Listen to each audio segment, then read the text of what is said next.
తిరుమలిశయ్యాళ్వార్ అన్న పేరు కన్నా భక్తిసారులన్న పేరే ఎక్కువ ప్రచారం. శ్రీభక్తిసార కులశేఖర యోగి వాహాన్ భక్తాంఘ్రిరేణు పరకాల యతీంద్ర మిశ్రాన్ అని పరాశర భట్టర్లు స్తోత్రం చేస్తారు. ఆయన ఎంత చిత్రమైనదంటే ఆయనకి సహజంగానే సమస్తమైన శక్తులు ఉండేవి.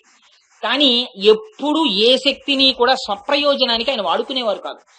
చింకితో ఉన్నటువంటి ఒక వస్త్రాన్ని కట్టుకుని తిరుగుతూ ఉండేవారు. ఆయన తిరుగుతుంటే ఒకనాడు దేవతల జాతికి సంబంధించినటువంటి వాడొకడు, వాడి పేరు చాలా చిత్రమైనటువంటి పేరు.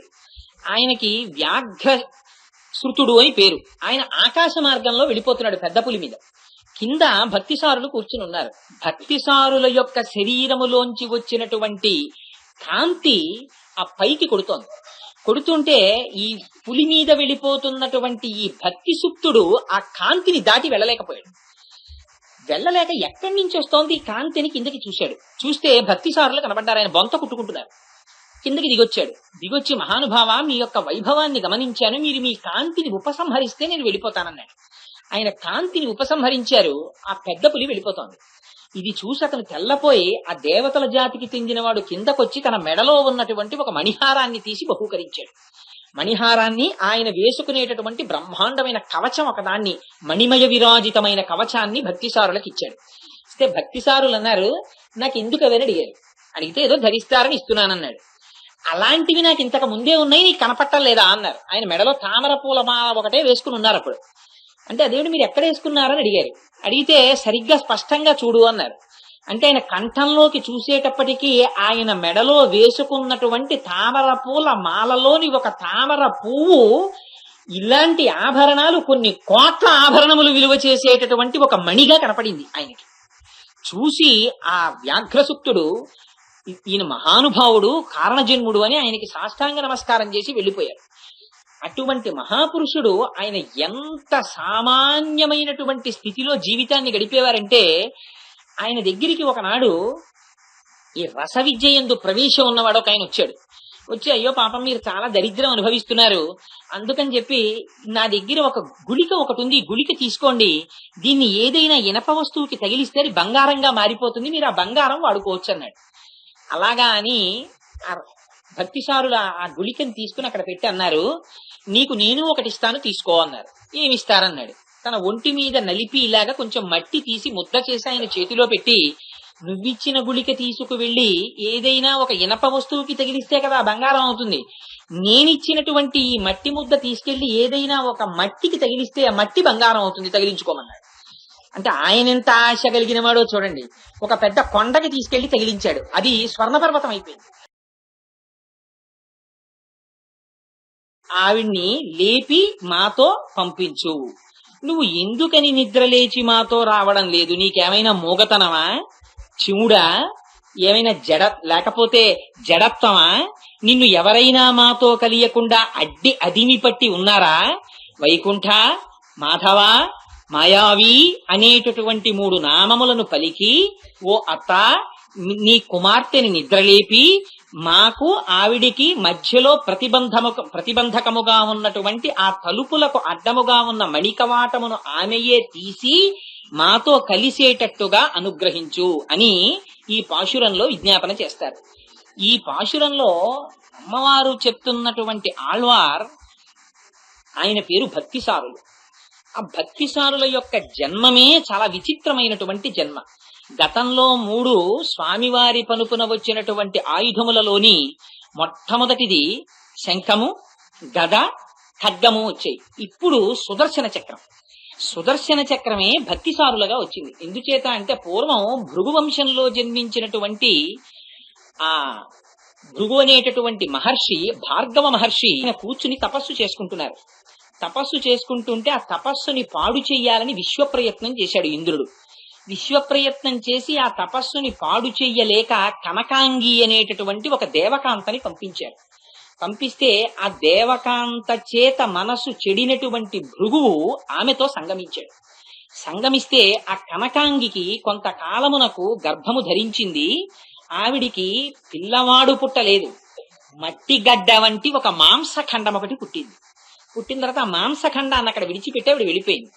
భృగువు కూడా అయ్యో నేనేమిటి ఇంత లౌకికమైనటువంటి కామమునకు వశుడనైపోయానని కావేరీ నదిలో స్నానం చేసి మళ్ళీ తపస్సుకి ఉపక్రమించాడు.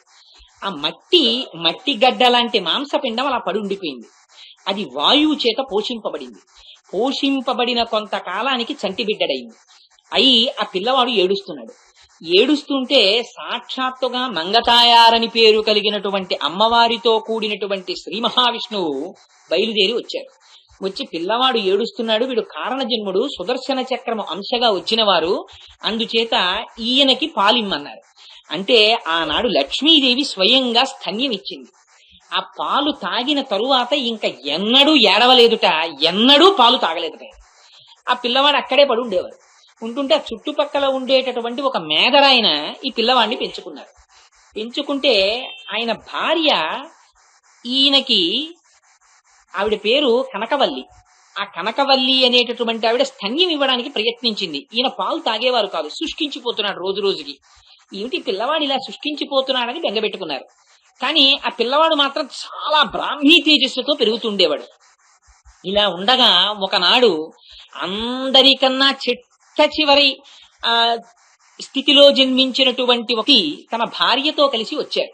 వచ్చి భగవంతుడికి ఈ భేదాలు ఉండవు. వృషద్విచిత్రతల్పయో భుజంగమౌక్తిక స్రజో గరిష్టరత్నలోష్టయో సుహృద్విపక్షపక్షయో తృణారవింద చక్షుషో ప్రజామహీ మహేంద్రయో సమప్రవర్తయన్మన కదా సదాశివం భజే అని ఆయనకి ఏ భేదము ఉండదు. అందుకని ఆయన ఏం చేశారంటే ఆవిడ యొక్క పాలు తాగారు. తాగేసరికి ఆ వచ్చినటువంటి వాళ్ళిద్దరూ కూడా నవయవ్వనంతో కూడుకున్నటువంటి వాళ్ళైపోయారు. అప్పుడు ఆ పిల్లవాడు సామాన్యుడు కాడని తెలిసిందే ఆ మేదరికి ఆయన భార్యకి.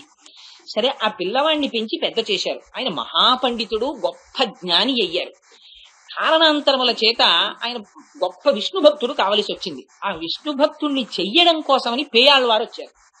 ఆ పేయాళ్వార్ ఆయన మీకు మొట్టమొదట ఇందాకనే విజ్ఞాపన చేశాను. పేయాళ్వార్ అంటే పిశాచ స్వరూపం అని పిలిచేవారు. పిశాచ స్వరూపం అంటే ఆయన బాహ్యంలో పిశాచమని కాదు, ఆయనకి శరీరమునందు భ్రాంతి ఉండేది కాదు. గడ్డాలు మీసాలు పెరిగిపోయి బట్ట కట్టుకోకుండా, ఆ చింకితో కూడినటువంటి బట్ట తిన్నది తినకుండా, తాగింది తాగకుండా తిరుగుతూ ఉండేవారు. ఆ స్వరూపాన్ని చూసి పేయాళ్వార్ అని పిలిచేవారు. కానీ మహాజ్ఞాని ఆయన.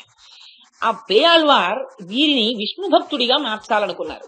కారణాంతరముల చేత ప్రయోజనం బహుశః ఒకే పరమాత్మ స్వరూపాన్ని, ఆ విష్ణు భక్తిని ప్రచారం చేయడం అయి ఉండుండవచ్చు. అందుకని ఆ పేయాళ్వారు వారు వచ్చి, ఈయన ఎప్పుడూ కూడా పేయాళ్వారు చూసేవారు కాదు. ఈ పుట్టినటువంటి పిల్లవాడు ఈయన్ని తిరుమలి చెయ్యాళ్వారని పిలుస్తారు. ఈయన చూడకపోతే ఏమిటి అసలు ఆయన నా వంక చూస్తే కదా నేను ఆయన్ని విష్ణు భక్తుడిగా మార్చడం అని చూస్తుండేవారు. ఎలాగైనా ఈయన తన వంక చూసేటట్టుగా చెయ్యడం కోసమని ఈయన్ని చూసినప్పుడల్లా ఆయన అనేవారు, నువ్వు పిచ్చాడివి అంటుండేవారు. అందుకని ఒక రోజున చెట్లు పట్టుకొచ్చారు. ఏకంగా పేయాళ్వారు తీసుకొచ్చిన మొక్కలు కావు, కొంచెం పెరిగినటువంటి పెద్ద పెద్ద చెట్లు పట్టుకొచ్చారు. పట్టుకొచ్చి ఈ తిరుమలి చెయ్యాళ్వారు ఉన్నటువంటి ఆశ్రమం పక్కన ఒక పూల తోట ఒకటి ఏర్పాటు చేసి అందులో ఆ చెట్లని తిరగేసి పాతడం మొదలెట్టారు. అంటే కొమ్మల్ని భూమిలోకి పెట్టి వేళ్లని పైకి పెట్టి పాతున్నారు. బాగా చిల్లులున్న కుండొకటి చేత్తో పట్టుకుని సముద్రానికి వెళ్లి నీళ్లెట్టుకొచ్చేవారు. సముద్రంలో నీళ్లు ఉప్పుకయ్య, చిల్లుల కుండ, అందులో నీళ్లెట్టుకొచ్చి తిరగేసి పాతిన మొక్కలకా నీళ్లు పోస్తుండేవారు. ఇది చూసి ఎంత మాట్లాడద్దనుకున్నప్పటికీ కూడా తిరుమలి చెయ్యాళ్వార్కి ఆశ్చర్యం వేసింది. ఏమిట్రా చెట్లు పట్టుకొచ్చి తిరగేసి పాతాడు, చిల్లుకుండట్టుకుని సముద్రానికి ఎడతాడు, ఆ నీళ్లట్టుకొచ్చి మొక్కకు వస్తుంటాడు, అసలు ఏమిట్రా ఈయన ఆశ్చర్యం అని ఒక రోజున అడిగాడు. ఏరా నీకు మామూలు పిచ్చి అనుకున్నాను, ఏమిట్రా నువ్వు చేసే పని అని అడిగాడు. అడిగితే ఆయన అన్నాడు, నీకన్నా పెద్ద పిచ్చి నాకేం లేదండి. అంటే అదేం అంత మాట అన్నావు అన్నాడు. అంటే జగత్కారణమైనటువంటి శ్రీ మహావిష్ణువుని విడిచిపెట్టి తిరుగుతున్నావు నువ్వు అని ఇద్దరి మధ్య పెద్ద సంవాదం జరిగింది. జరిగిన తరువాత శ్రీ మహావిష్ణువు ఆయనకి ఆ తిరుమలి చెయ్యాళ్వారు వారికి వాళ్ళిద్దరి మధ్యలో బ్రహ్మాండమైనటువంటి విశ్వరూప సందర్శనాన్ని ఇచ్చారు. కృష్ణ పరమాత్మ అర్జునుడికి ఎటువంటి విశ్వరూప సందర్శనం అయిందో అటువంటి విశ్వరూప సందర్శనం అయింది. అయిన తరువాత ఆయన పెద్ద విష్ణు భక్తులుగా మారిపోయారు. మారిపోయిన తరువాత ఆయన ఎంత గొప్ప స్థితిని పొందారంటే ఆయన్ని భక్తిసారులు అని పిలుస్తారు. ఆ భక్తిసారులు అన్న బిరుదునిచ్చిన వాడు కూడా సామాన్యుడు కాడు, సాక్షాత్తుగా పరమశివుడు ఇచ్చాడు ఆ బిరుదుని. ఆ భక్తిసారులని బిరుదు పొందారు. బిరుదు పొంది అందుకని ఆయనకి తిరుమలి చెయ్యాళ్వారు అన్న పేరు కన్నా భక్తిసారులు అన్న పేరే ఎక్కువ ప్రచారం. శ్రీ భక్తి సారకుల శేఖర యోగి వాహాన్ భక్తాంఘ్రిరేణు పరకాల యతీంద్ర మిశ్రాన్ అని పరాశర భట్టర్ల స్తోత్రం చేస్తారు. ఆయన ఎంత చిత్రమైనదంటే ఆయనకి సహజంగానే సమస్తమైన శక్తులు ఉండేవి. కానీ ఎప్పుడు ఏ శక్తిని కూడా స్వప్రయోజనానికి ఆయన వాడుకునేవారు కాదు. చింకితో ఉన్నటువంటి ఒక వస్త్రాన్ని కట్టుకుని తిరుగుతుండేవారు ఆయన. తిరుగుతుంటే ఒకనాడు దేవతల జాతికి సంబంధించినటువంటి వాడొకడు, వాడి పేరు చాలా చిత్రమైనటువంటి పేరు. ఆయనకి వ్యాఘ్ర శృతుడు అని పేరు. ఆయన ఆకాశ మార్గంలో వెళ్ళిపోతున్నాడు పెద్ద పులి మీద. కింద భక్తిసారులు కూర్చుని ఉన్నారు. భక్తిసారుల యొక్క శరీరములోంచి వచ్చినటువంటి కాంతి ఆ పైకి కొడుతోంది. కొడుతుంటే ఈ పులి మీద వెళ్ళిపోతున్నటువంటి ఈ భక్తి సుప్తుడు ఆ కాంతిని దాటి వెళ్ళలేకపోయాడు. వెళ్ళలేక ఎక్కడి నుంచి వస్తోంది ఈ కాంతిని కిందకి చూశాడు. చూస్తే భక్తిసారులు కనబడ్డారు. ఆయన బొంత కుట్టుకుంటున్నారు. కిందకి దిగొచ్చాడు. దిగొచ్చి, మహానుభావ, మీ యొక్క వైభవాన్ని గమనించాను, మీరు మీ కాంతిని ఉపసంహరిస్తే నేను వెళ్ళిపోతానన్నాడు. ఆయన కాంతిని ఉపసంహరించారు. ఆ పెద్ద పులి వెళ్ళిపోతోంది. ఇది చూసి అతను తెల్లపోయి ఆ దేవతల జాతికి చెందినవాడు కిందకొచ్చి తన మెడలో ఉన్నటువంటి ఒక మణిహారాన్ని తీసి బహూకరించాడు. మణిహారాన్ని, ఆయన వేసుకునేటటువంటి బ్రహ్మాండమైన కవచం ఒకదాన్ని, మణిమయ విరాజితమైన కవచాన్ని భక్తిసారులకు ఇచ్చాడు. ఇస్తే భక్తిసారులు అన్నారు, నాకు ఎందుకు అవని అడిగారు. అడిగితే ఏదో ధరిస్తారని ఇస్తున్నానన్నాడు. అలాంటివి నాకు ఇంతకు ముందే ఉన్నాయి, నీకు కనపట్టలేదా అన్నారు. ఆయన మెడలో తామర పూల మాల ఒకటే వేసుకుని ఉన్నారు అప్పుడు. అంటే అదేమిటి మీరు ఎక్కడ వేసుకున్నారని అడిగారు. అడిగితే సరిగ్గా స్పష్టంగా చూడు అన్నారు. అంటే ఆయన కంఠంలోకి చూసేటప్పటికీ ఆయన మెడలో వేసుకున్నటువంటి తామర పూల మాలలోని ఒక తామర పువ్వు, ఇలాంటి ఆభరణాలు కొన్ని కోట్ల ఆభరణములు విలువ చేసేటటువంటి ఒక మణిగా కనపడింది ఆయనకి. చూసి ఆ వ్యాఘ్రసుక్తుడు, ఈయన మహానుభావుడు, కారణజన్ముడు అని ఆయనకి సాష్టాంగ నమస్కారం చేసి వెళ్ళిపోయారు. అటువంటి మహాపురుషుడు ఆయన ఎంత సామాన్యమైనటువంటి స్థితిలో జీవితాన్ని గడిపేవారంటే, ఆయన దగ్గరికి ఒకనాడు ఈ రస విద్య యందు ప్రవేశం ఉన్నవాడు ఒక ఆయన వచ్చాడు. వచ్చి, అయ్యో పాపం, మీరు చాలా దరిద్రం అనుభవిస్తున్నారు, అందుకని చెప్పి నా దగ్గర ఒక గుళిక ఒకటి ఉంది, గుళిక తీసుకోండి, దీన్ని ఏదైనా ఇనప వస్తువుకి తగిలిస్తే అది బంగారంగా మారిపోతుంది, మీరు ఆ బంగారం వాడుకోవచ్చు అన్నాడు. అలాగా అని ఆ భక్తిసారులు ఆ గుళికని తీసుకుని అక్కడ పెట్టి అన్నారు, నీకు నేను ఒకటి ఇస్తాను, తీసుకో అన్నారు. ఏమిస్తారన్నాడు. తన ఒంటి మీద నలిపి ఇలాగా కొంచెం మట్టి తీసి ముద్ద చేసి ఆయన చేతిలో పెట్టి, నువ్విచ్చిన గుళిక తీసుకు వెళ్ళి ఏదైనా ఒక ఇనప వస్తువుకి తగిలిస్తే కదా బంగారం అవుతుంది, నేనిచ్చినటువంటి ఈ మట్టి ముద్ద తీసుకెళ్లి ఏదైనా ఒక మట్టికి తగిలిస్తే ఆ మట్టి బంగారం అవుతుంది, తగిలించుకోమన్నాడు. అంటే ఆయన ఎంత ఆశ కలిగిన వాడో చూడండి. ఒక పెద్ద కొండకి తీసుకెళ్లి తగిలించాడు, అది స్వర్ణపర్వతం అయిపోయింది. అయిపోతే అప్పుడు తెలుసుకున్నాడు. తెలుసుకుని ఆళ్వార్ల చరిత్రలో స్పష్టంగా రాశారు ఈ విషయాన్ని. ఆశ్చర్యపోయి భక్తిసారుల దగ్గరికి వచ్చి ప్రణిపాతం చేశారు. ఆ భక్తిసారులు మహానుభావులు, ఆయన దేశాంతరం తిరుగుతూ ఒకనాడు ఒక క్షేత్రంలో పడుకుని ఉండగా ఆయన 12 పుండ్రములు పెట్టుకునేవారు. 12 ఊర్ధ్వపుండ్రాలు, 12 ఊర్ధ్వపుండ్రములు అని పెట్టుకుంటుంటే ఆయనకి అలా పెట్టుకోవడానికి కావలసినటువంటి మట్టి దొరకలేదు. ఈ మట్టి దొరకలేదని బెంగ పెట్టుకుని బాధపడుతూ పడుకుంటే శ్రీనివాసుడు కల్లోకి వచ్చాడు. వచ్చి స్వర్ణ పాత్రలో ఆ 12 ఊర్ధ్వపుండ్రాలు పెట్టుకోవడానికి కావలసినటువంటి మట్టిని ఇచ్చాడు. ఇస్తే ఈయనన్నారు, మరి ఈ మట్టి అయిపోయాక నా పని ఏమిటని అడిగారు. అడిగితే స్వామి అన్నారు, అందుకే నువ్వు ఇక్కడ ఉండకు, నువ్వు తిరిగి అదిగో ఆ యథోక్తకారి దేవాలయం ఉంది, అక్కడికి వెళ్ళిపోతే అక్కడ ఉన్న సరస్సులో ఉన్నటువంటి తామర పువ్వులోంచి పోయి ఆళ్వారు పుట్టారు, ఆ సరస్సులో ఉన్నటువంటి మట్టి స్వయంగా నా స్వరూపం, ఆ మట్టితో నువ్వు ఊర్ధ్వపుండ్రములు పెట్టుకో అన్నారు. అంటే ఆయన అక్కడికి వెళ్ళిపోయారు. తిరిగి వెళ్ళిపోయి అక్కడ ఉంటుండగా ఆయన దగ్గరికి కనికృష్ణుడు అనేటటువంటి శిష్యుడు ఒకడు చేరాడు. ఆయన శుశ్రూష చేస్తుండేవాడు. ఆ శిష్యుడికి భక్తిసారుల యొక్క వైభవం తెలిసి ఉంటే ఒకనాడు ఒక వేశ్య ఉండేది ఆ ఊళ్ళో. ఆ వేశ్య తుట్టతుట స్థితికి వచ్చేసింది. వచ్చేసి, అయ్యో, ఈ శరీరంతో ఇన్ని పాపాలు చేశాను, ఇక్కడే దగ్గర గుహలో భక్తిసారులు ఉంటున్నారు, వారి సేవ చేసుకుంటే నా జన్మ ధన్యమైపోతుందని వారు కూర్చున్నటువంటి గుహ బయట ప్రతిరోజు తుడిచి నీళ్లు జల్లి ముగ్గులు పెడుతుంది. ఒకనాడు భక్తిసారులు ఆ గుహలోంచి బయటకు వస్తూ ఆవిడికి కనపడ్డారు. కనపడి, ఎందుకు చేస్తున్నావు రోజు నువ్వు ఇంత శుశ్రూష అని అడిగారు. అడిగితే ఆవిడంది, వేశ్య కాబట్టి ఆవిడ మనస్సులో ఆ తత్వం ఉండిపోయింది, నాకు మళ్ళీ యవ్వనం కావాలని అడిగింది. దేవకాంతలకి అప్సరసలకి కూడా దుర్లభమైనటువంటి యవ్వనాన్ని ప్రసాదించారు. దేవకాంతలని మించిన సౌందర్యం వచ్చేసింది. వచ్చేస్తే ఆ కాంతని ఆ ఊరి రాజు భార్యగా స్వీకరించాడు. స్వీకరించి ఇంకా రాజ్య పరిపాలన విడిచిపెట్టేశాడు, మంత్రుల్ని విడిచిపెట్టేశాడు, ఎప్పుడూ ఈ కాంతతో గడుపుతుండేవాడు. చిత్రం ఏమైందంటే కాలం మాత్రం ఊరుకోదు కదండి, కాలం గడిచిపోయింది.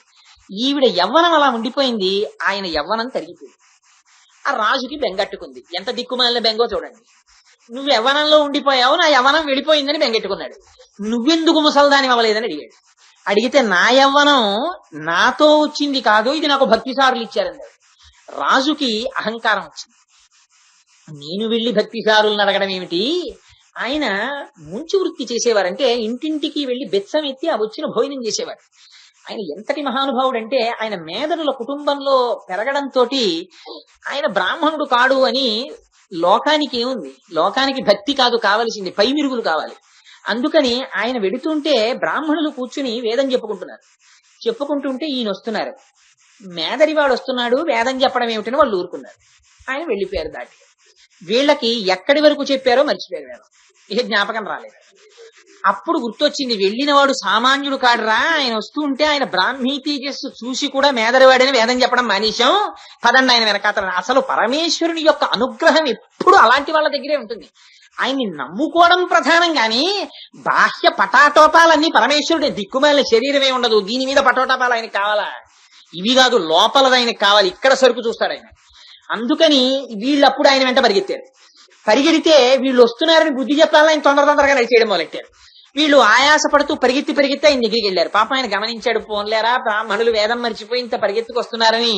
వాళ్ళు ఏ పన్నం దగ్గర మర్చిపోయారో ఆ పన్నాన్ని జ్ఞాపకం చేయడానికి ఓ వడ్డు గింజని తీసి చీల్చి చూపించారు. ఆ పన్నంలో, ఆ మంత్రంలో ఆ వడ్డు గింజ పైన ఉండేటటువంటి పొరని చీల్చినప్పుడు లోపల ఉండేటటువంటి గింజ రూపంగా సమస్త జగత్తునందు బీజరూపుడై పరమాత్మ ఉన్నాడన్న విషయాన్ని ఆవిష్కరిస్తుంది ఆ మంత్రం. అప్పుడు జ్ఞాపకానికి వచ్చింది వాళ్ళకి. ఆయన కారణ జన్ముడని ఆయనకి సాష్టాంగ నమస్కారం చేసి మళ్ళీ ఆ వేదాన్ని పూర్తి చేశారు. అంతటి మహానుభావుడు కనుక ఆయన గుహలో ఉన్నారు. ఆయన అనుగ్రహం చేత నేను యవ్వనం పొందానని ఈ వేశ్య రాజుకు చెప్పింది. ఆ రాజు అహంకారం, నేను రాజునని కబురు చేశాడు. ఆ శిష్యుడిని తీసుకురమ్మని. శిష్యుడు వచ్చాడు, కనికృష్ణుడు. ఏమి కావాలని అడిగాడు. అడిగితే మీ గురువు గారిని ఒకసారి తీసుకురా అన్నాడు. ఇది చాలా మంది దగ్గర ఉంటుంది, నేను దగ్గర చూశాను. మనం వాళ్ళ ఇంటికి వెళ్ళి అడగడం ఏంటండి అని ఫోన్లో పెద్ద పెద్దల్ని కూడా, నా బోటిగాడిని అయితే నేను నా గురించో నా బోటివాడి గురించో నేను చెప్పట్లేదు, మహాపురుషుల విషయంలో కూడా ఇది ఉంటుంది. ఎందుకు ఈ మాట నేను చెప్తున్నానో తెలుసా అండి? నేను విశాఖపట్నం ఆంధ్ర బ్యాంక్ లో పనిచేసేటప్పుడు ఎలమంచెల్లో శ్రీభాష్యం అప్పలాచార్య స్వామి వారు రామాయణాన్ని ఇలా గుండెల దగ్గర అదిమి పట్టుకుని సిటీ బస్సులో వచ్చి వాల్టేర్ రైల్వే స్టేషన్ లో దిగి సింహాద్రి ఎక్స్ప్రెస్ ఎక్కి ఎలమంచెల్లో దిగి కాలినడకన వెళ్లి రామాయణం చెప్పడం నాకు తెలుసు. నేను ఆంధ్ర బ్యాంక్ కెడితే ఆయన పక్కన రైల్వే సీట్ లో కూర్చోనేవారు. నాకు ఎందుకు ఆయన పక్కన సమానంగా కూర్చోవడం ఇష్టం ఉండేది కాదు. సరే, రైలు సీట్ ఆయనకి ఎత్తు, నాకు పల్లం ఎలా చేస్తాను? అలా చేయడం కుదరదు కదా, ఎదురు కూర్చునేవాడిని.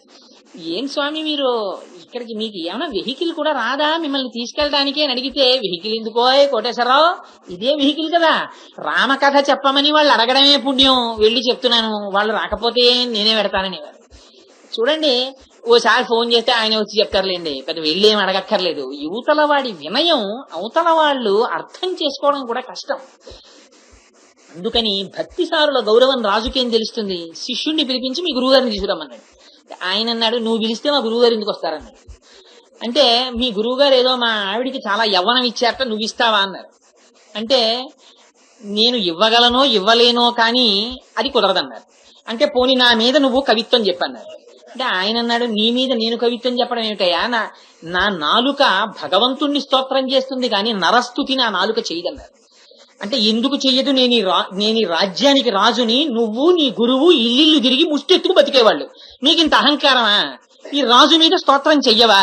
చెయ్యకపోతే ఏం చేస్తానో తెలుసా అన్నారు. నువ్వేదో చేసేదానికి శరీరం భయపడుతుందేమో కానీ నాలుక మాత్రం స్తోత్రం చేయడం.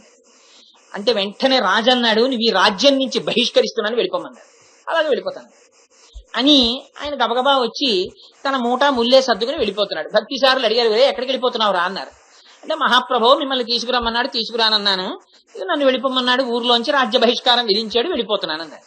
నువ్వు లేనప్పుడు నేనెందుకురా, నేను వచ్చేస్తున్నాను పదని ఈ చింకి మూటల గుడ్డలన్నీ మూట కట్టుకుని ఈయన ఒళ్ళో ఈ చంకలో పెట్టుకుని ఈయన బయలుదేరాడు.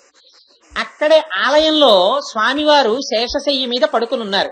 శ్రీదేవి భూదేవి పాదాల దగ్గర కూర్చుని కాళ్ళు ఒత్తుతున్నారు. లక్ష్మీ మహీతద నిరూప నిజానుభావ నీలాది దివ్య మహిషీకర పల్లవానాం ఆరుణ్య సంక్రమణత కిలసాంధ్ర రాగౌ శ్రీ వెంకటేశ చరణౌ శరణం ప్రపద్యే. స్వామివారు రెండు పాదాలు జాపితే ఒక్కదాన్ని ఒక్క కాలు పట్టడమా అని తానే నీలాదేవి, తానే లక్ష్మీదేవి, తానే భూదేవి అయి రెండు పక్కలా నిలబడి ఆయన పాదములు ఒత్తుతుంటే అసలే ఎర్రని చేతులు పాదముల మీద ఒత్తుకుంటే ఆ వేళ్ల మధ్యలోంచి వచ్చేటటువంటి ఎర్రని కాంతి నల్లని స్వామి పాదముల మీద పరావర్తనం చెందితే అటువంటి కాంతితో కూడిన పాదములను మేము శరణాగతి చేస్తున్నామంటారు. అలా శ్రీదేవి భూదేవి దేవాలయంలో స్వామివారికి పాదాలు ఒత్తుతున్నారు. ఏదో అచ్చట్లు ముచ్చట్లు మాట్లాడుకుంటున్నారు శ్రీమన్నారాయణుడు దేవేరులు. ఈయన వచ్చారు పాపం భక్తిసారులు. ఏమాయ్ పడుకున్నావు కానీ మమ్మల్ని వెళ్ళిపోమన్నారు, ఈ ఊళ్ళోంచి మేము వెళ్ళిపోతున్నాం, మేము వెళ్ళిపోయాక నీకేం పని, నువ్వు ఉంటావా వచ్చేస్తావా అన్నారు. మీరు వెళ్ళిపోతే నాకేం పని, నేను వచ్చేస్తున్నానని ఆయన ఏం చేశారు, వెళ్ళిపోతూ చూడండి అర్జెంట్ గా పడుకుంటాడు హాయిగా. పూర్వం బెడ్డింగ్లను ఉండేవి, బెత్త మీద వేసి పడుకునేవాళ్ళు.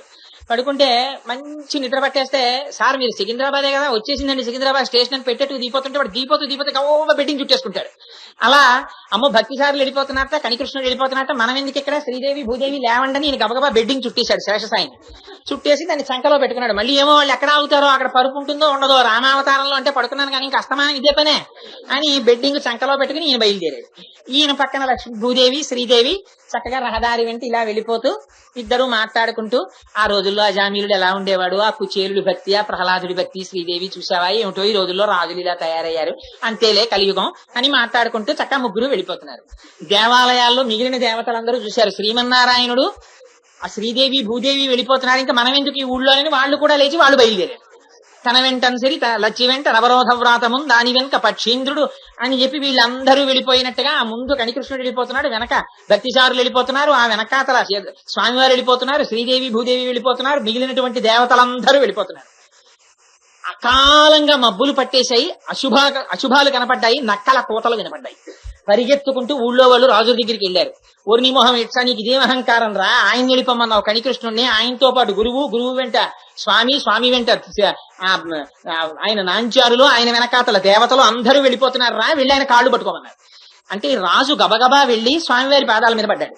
పడి, స్వామి వాళ్ళిద్దరు వెళ్ళిపోతే నీకేమిటి లోటు, ఈ ఊళ్ళో ప్రజలు లేరా, నీకు ఉపకారం చేసేవాళ్ళు లేరా, ఉపచారం చేసేవాళ్ళు లేరా, అర్చకులు లేరా, దేవాలయాలు లేవా, నీకేమిటి ఇబ్బంది, నీకు ధూప దీప నైవేద్యాలకి లోటా, ఉత్సవాలకి లోటా, మేమందరం ఉండగా ఏదో చింకి బొంతలు మూట కట్టుకున్నవాడు భక్తిసారుడును, ఆయన నమ్ముకున్నవాడు కనికృష్ణుడు, వాళ్ళిద్దరు వెళ్ళిపోతున్నారు, నువ్వు వెళ్ళిపోతున్నావు ఏంటి, నువ్వు పదగుళ్ళోకి, మేము నీకు ఉత్సవాలన్నీ చేస్తామని.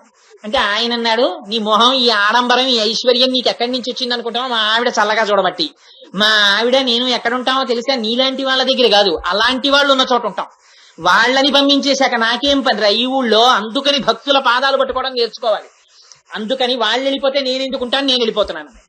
అయితే మరి ఎలా ఉంటావు నువ్వు ఈ ఊళ్ళో అంటే, అదిగో భక్తిసారులు నడు, ఆయన ఉంటే ఉంటానన్నాడు. వెళ్ళి భక్తిసారుల కాళ్ళ మీద పడ్డాడు. మహాప్రభు వెనక్కి వచ్చేయండి, మీ గుహలో మీరు కూర్చోండి అన్నాడు.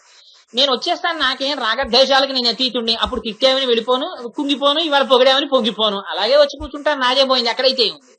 కానీ మరి నా శిష్యుడు వెళ్ళిపోతున్నాడు, వాడిని పిలుచుకురా నేను వస్తానన్నాడు. ఆయన కాళ్ళ మీద వెళ్ళి పడ్డాడు. పెడితే సరే నీ తప్పు తెలుసుకున్నావు కదా, దానికి ఏమైంది పదని కనికృష్ణుడు బయలుదేరాడు. భక్తిసారులు బయలుదేరారు. స్వామి ఏమిటి ఇంకా నించున్నావు, వెళ్ళి మళ్ళీ నీ బెడ్డింగ్ వేసి పడుకో అన్నారు. అంటే మళ్ళీ ఈయన గబగబా వెళ్ళి వెళ్ళట్టట భక్తిసారులు, రండి శ్రీదేవి భూదేవి వెళ్ళిపోదాం, ఫోన్లే రాజుకు బుద్ధి వచ్చిందని మళ్ళీ కబుర్లు చెప్పుకుంటూ వెళ్ళి మళ్ళీ శేషసాయి పడుచుకుని మళ్ళీ పడుకున్నాడు ఆయన. మళ్ళీ వీళ్ళు కాళ్ళు ఒత్తుతున్నారు, మళ్ళీ దేవతలందరూ గుళ్ళల్లోకి వెళ్ళిపోయారు, గంటలు మోగే, మళ్ళీ మేఘాలు వెళ్ళిపోయి నక్కలు వెళ్ళిపోయి ఊళ్ళల్లోకి శుభంగా ఉన్నారు. ఆయన అంటే లేచిపోయినవాడు, పడుకో అంటే పడుకున్నవాడు కాబట్టి, ఆయన ఎలా చెప్తే అలా విన్నవాడు కాబట్టి ఆయనకి యథోక్తకారి అని పేరు వచ్చింది. అంతటి లీల చేసిన వారు భక్తిసారులంటే, అంతటి మహానుభావం. ఒకసారి కుంభకోణం వెళ్ళారు. కుంభకోణం వెడితే ఆయన ప్రదక్షిణం చేసి స్వామివారి దగ్గరికి ఆయన ఇలా పడుకుని ఉన్నారట, ఆ రంగనాథుళ్ళగా పడుకుని ఉంటే శేషసాయి మీద పడుకునున్నటువంటి స్వామిని చూసి, ఏమో నేను వస్తే కనీసం ఇలా లేచి ఓ భక్తిసారా నువ్వు వచ్చావా అని కూడా అడగట్లేదు, ఏం మందర పర్వతాన్ని వీపు మీద పెట్టి చిలికితే నడుము నొప్పొచ్చిందా, లేకపోతే 3 అడుగులతో ఆనాడు బలిచక్రవర్తి దగ్గర దానం పుచ్చుకుని కొలిస్తే కాళ్ళు నొప్పెట్టాయా, ఆదివరాహమూర్తివై భూమిని ఎత్తడం వల్ల మూపురం నొప్పెట్టిందా, ఏం కష్టం వచ్చింది, ఇవాళ నేను వస్తే కనీసం లేవట్లేదు పలకరించట్లేదు అన్నట్టు ఆయన. దీన్ని వేదాంత దేశికులు చేశారండి ఆ స్తోత్రాన్ని. నిజంగా నేను వేదాంత దేశికుల వారి మీద ప్రసంగం చేయడం కోసమని పుస్తకాలు చదివాను ఒకసారి. అప్పుడు ఆ స్తోత్రాలు చదివి నేను ఆశ్చర్యపోయాను నిజంగా. అప్పుడు స్వామి లేచి, అయ్యో అందుకు కాదయ్యా, నాకు నిన్ను చూడాలని తాపత్రయమే, గబగబా తల పైకెత్తి భక్తిసారుల్ని పలకరించి మాట్లాడట. ఆనాడెత్తిన తల ఇప్పటి వరకు కుంభకోణంలో అలాగే ఉంటుంది స్వామివారిది. ఆ కుంభకోణంలోనే శరీరం విడిచిపెట్టేశారు. విడిచిపెట్టేసిన తర్వాత ఆ చక్రాంశ మళ్ళీ స్వామివారి చేతిలోకి సుదర్శనంగా వెళ్ళిపోయింది. ఆ సుదర్శన చక్రాంశలో పుట్టినటువంటి ఈ తిరుమలిసై ఆళ్వార్ అనగా భక్తిసారులు ఎంతటి కైంకర్య నిష్ట కలిగి ఇన్ని శక్తులు ఆయన దగ్గరకున్నా ఎప్పుడు ఆయన తనకి అని ఏది అనుభవించకుండా ఏమీ తెలియని వారిలా పడుకుని ఉండేవారు. అదిగో అటువంటి మహాస్థితిని పొందినటువంటి గోపికని నిద్రలేపుతోంది. బాహ్యమునందు గోపిక, ఆంతరమునందు భక్తిసారుల్ని పిలుస్తోంది వాళ్ళ అమ్మవారు. ఆయనకి నమస్కారం చేస్తోంది. అందుకని అంటుంది, శుద్ధమైనటువంటి 9 రకములైన మణుల చేత నిర్మింపబడిన మేడలో మెత్తని శయ్య మీద దీపముల కాంతిలో అగరు ధూపములో నిద్రపోతున్నటువంటి ఓ అత్త కూతురా నిద్రలే. ఈ పిలిచేటప్పుడు అత్త కూతురా అని పిలుస్తుంది. అంటే 9 రకములైనటువంటి శుద్ధమైన మణులంటే భగవంతుడితోటి భక్తుడు పెట్టుకునేటటువంటి అనేక రకములైన సంబంధములు. ఇవి సరే పితృపుత్ర భావనండి, లేకపోతే మీరు ఏ రకమైనటువంటి భావనలతో పిలవండి. ఇప్పుడు మళ్ళీ అన్ని భావాలేం వివరణ చెయ్యక్కర్లేదు. కానీ ఇన్ని రకాలైన భావాలంటే అసలు ఒక్క మాటలో చెప్పేశారు. త్వమేవ మాతా చ పితా త్వమేవ త్వమేవ బంధుస్య సఖా త్వమేవ త్వమేవ విద్యా ద్రవిణం త్వమేవ త్వమేవ సర్వం మమ దేవదేవ. ఆయన్ని నమ్ముకున్నవాడికి ఆయనే తల్లి, ఆయనే తండ్రి, ఆయనే బంధువు, ఆయనే స్నేహితుడు, ఆయనే ద్రవ్యం, ఆయనే ఆత్మ, ఆయనే రక్షకుడు, ఆయనే తనలో ఉండి కాపాడేవాడు, ఆయన ఆనందమే తన ఆనందం, అన్ని బంధాలు ఆయనతోటి. అందుకని వాళ్ళకి బాహ్యమునందు శరీరముతో అనుభవించవలసిన ఉండవు. ఎప్పుడు ఆ భగవంతుడితోటి సంబంధాన్ని ఊహించుకుని మనసులో పొంగిపోతూ ఉండిపోతారు. అందుకని 9 రకములైనటువంటి శుద్ధమైన మణులవి.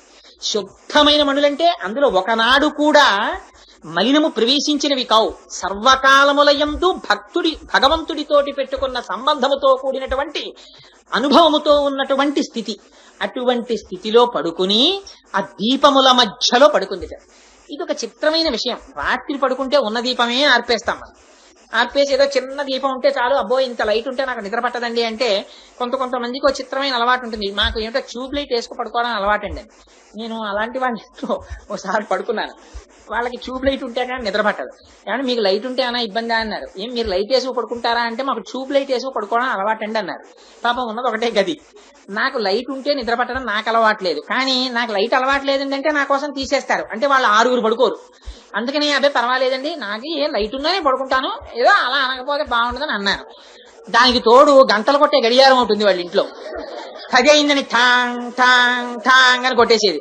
అమ్మో 10 అయిపోయింది ఇంకా కునుకులేదు, పొద్దున్నేమో చాలా పనుల కోసం ఈ ఊరు వచ్చానని అటు తిరిగి ఠాంగ్ అని మళ్ళీ కొట్టి, అమ్మో 10:30 అయిపోయింది అని మళ్ళీ అటు మళ్ళీ 11 సార్లు కొట్టేది. అబ్బో 11 కూడా అయిపోయింది అనుకుని ఇంతలో కుక్కల కూతలు, ఆ వచ్చినటువంటి గాడ్స్ విజిల్స్ ఇవన్నీ వినపడేవి. ఇవన్నీ హాయిగా నిద్రపోయేవాడికి రోజు అలవాట్లేనివి.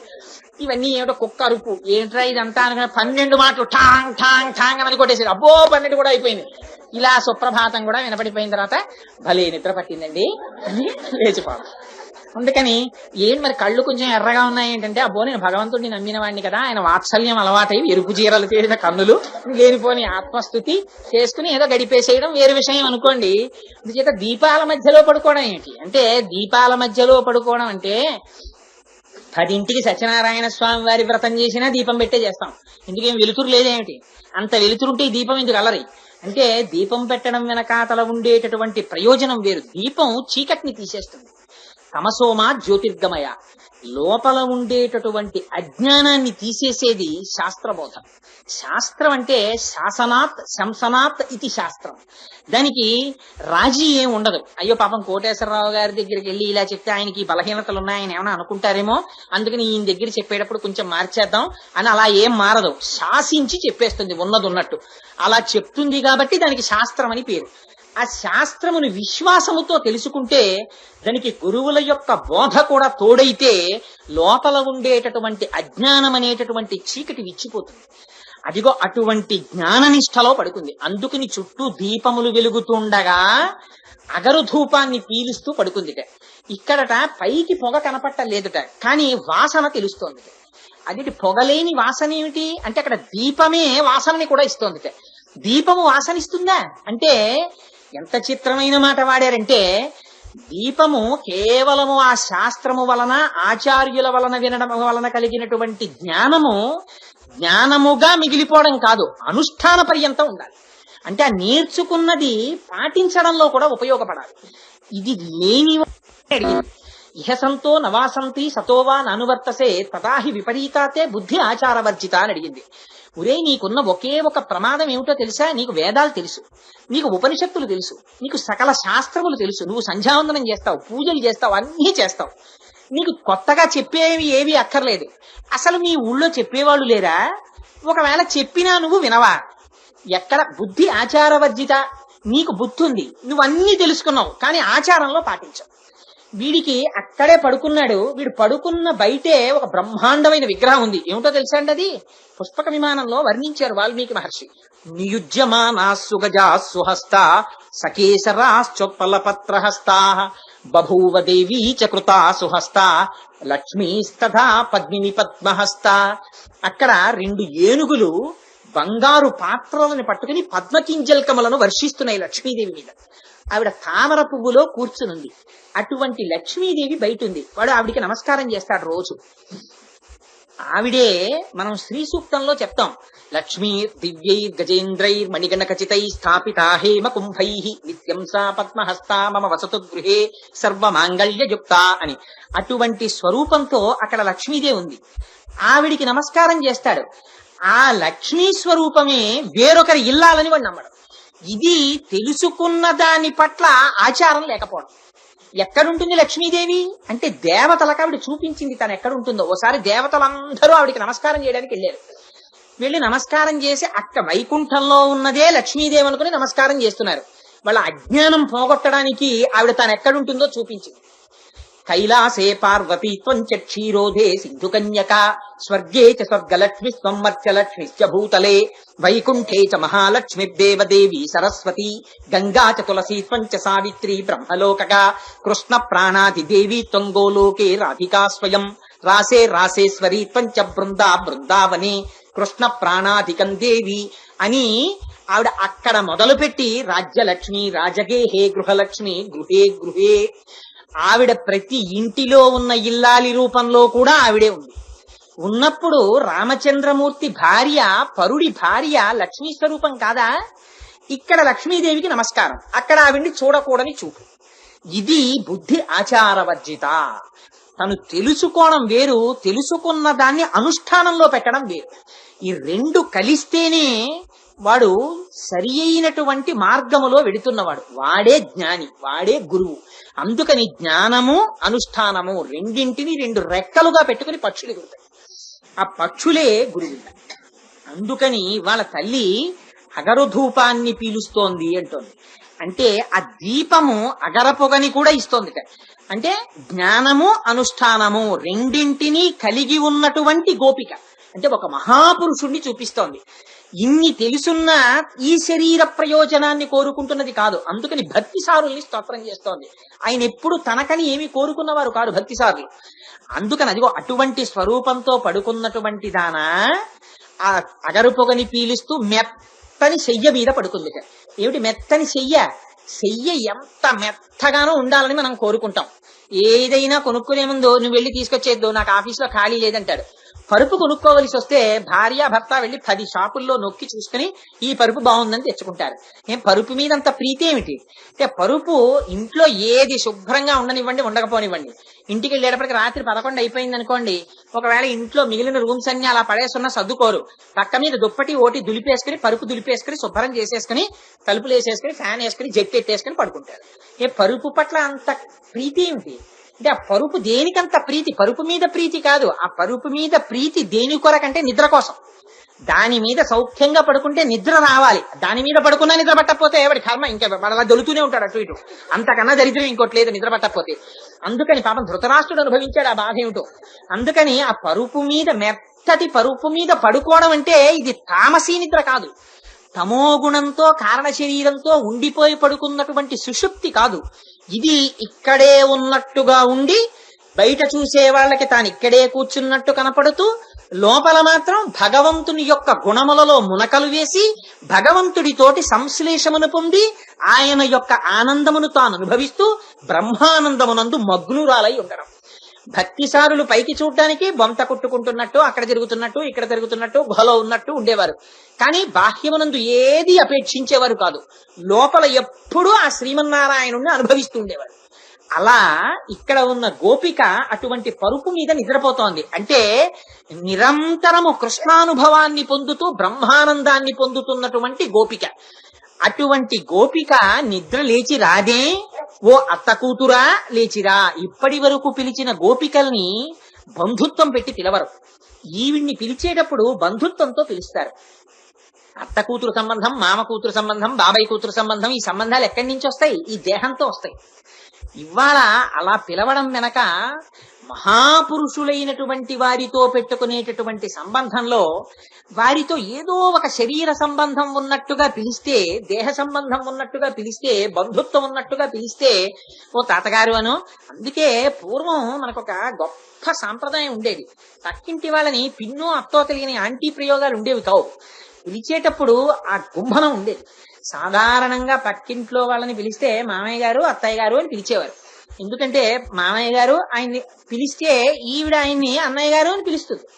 అన్నయ్య గారు అని ఈవిడ పిలిచింది కనుక ఆయన మేనమామ అవుతాడు పిల్లలకి. మేనమామ అయితే మేనమామల ముద్దు మేలైన ముద్దు. ఈ పిల్లలు ఇక్కడ అల్లరి చేసినా ఆయన కొంచెం పెద్ద మనసుతో సరిపెట్టుకుంటాడు మేనమామ కాబట్టి. రెండు బావమరిది బతక కోరుతాడు.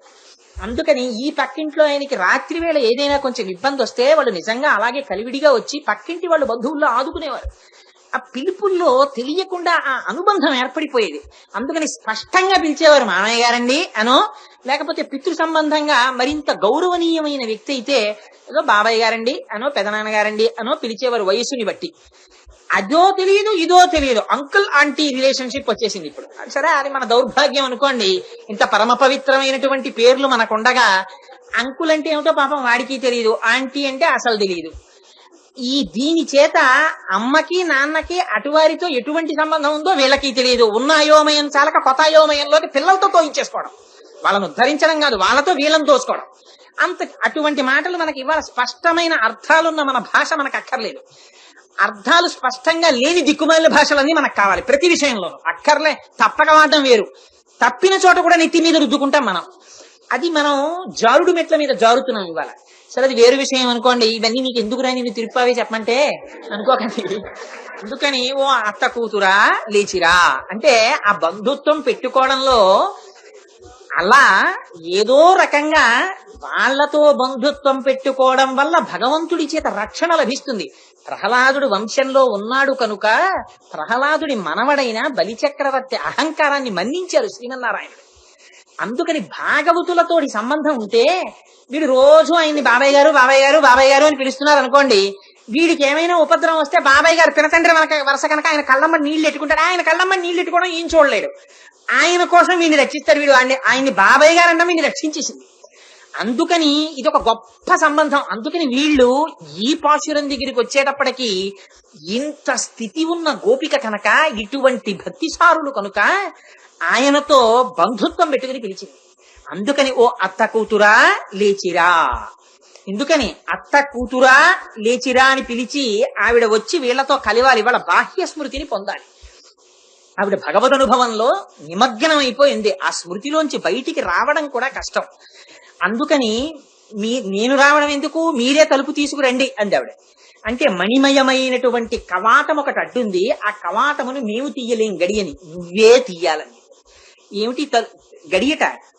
అహంకారము మమకారము అన్న రెండింటిని ఇలా వేసేస్తాడు పరమాత్మ. ఇక్కడ ఈ రెండు తలుపులు వేసేసి లోపల ఎప్పుడు చీకట్లో ఆయన్ని కూర్చోబెట్టి గబుక్కుని ఎప్పుడన్నా తలుపు తీస్తాడేమో అని గడియోటి పెట్టేసేసి, అదే దేహాత్మాభిమానం, ఈ శరీరము పట్ల కలిగేటటువంటి అభిమానం. ఇది నేను, ఇది నేను, ఇది నేను అనేటటువంటి అభిమానం. ఇది నేను దగ్గర నుంచి ఇంకా సమస్త జాడ్యాలు మొదలైపోతాయి. ఇది నేను కాబట్టి ఓ రూపాయి సంపాదించాలి, ఇది నేను కాబట్టి దీనికి పుట్టిన వాళ్ళు ఉన్నారు కాబట్టి వాళ్ళకో 10 డబ్బులు దాచడం తప్పేం కాదు.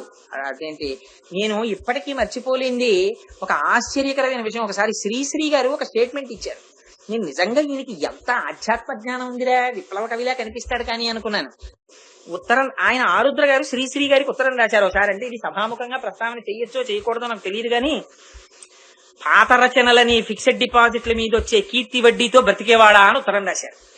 రాస్తే ఈయన తిరిగి ఎంత అందమైన మాట వాడారంటే, ఈయనన్నాడు, తనకి కావలసిన దానికన్నా ఎక్కువగా వాడుకుంటున్నవాడు భవిష్యత్ తరాలకి ద్రోహం చేస్తున్నవాడు, తనకి కావలసిన దాన్ని వాడుకోనివాడు తనకి తాను ద్రోహం చేసుకున్నవాడు, ఈ రెండింటికి మధ్యలో తక్కెట్టి నిలబెట్టడం నేర్చుకున్నవాడిని నేనని ఆయన రాసుకున్నాడు. ఎంత చిత్రమైన మాట చూడండి. తనకి ఊర్ధ్వలోకాలలో కావలసిన దాన్ని ఇక్కడ పుణ్యరూపంగా దానానికి వినియోగించడం కూడా తను నేర్చుకోవాలి. అలాగని పిల్లలకి మిగల్చకుండా వేదాంతం పేరు చెప్పి గృహస్థు అంతా దానం చేసేసి వాళ్ళని దరిద్రుల్ని చేయడం కూడా తప్పే. అలా ఎక్కడా చేయని శాస్త్రం చెప్పలేదు. కానీ లోభిత్వం ఉండడం కూడా దీంతో సంబంధం పెట్టుకుని దీన్ని ఉద్ధరించుకోవడం. ఈ జన్మలో ఈ శరీరం ఉంది కాబట్టి మీరు ఇక్కడికి పట్టుకొచ్చో 2 అరటిపళ్ళు ఇస్తారు. ఇస్తే పాప గోవింద బాబు గారు లక్ష్మణాచార్యుల వారు అక్కడికి తీసుకెళ్లి స్వామికి నివేదన చేస్తున్నారు, కానీ మీరు ఇచ్చినవి 2 అరటిపళ్ళే. ఎంత పుణ్యం ఖాతాలో పడిపోతుందో మనకి తెలియదు.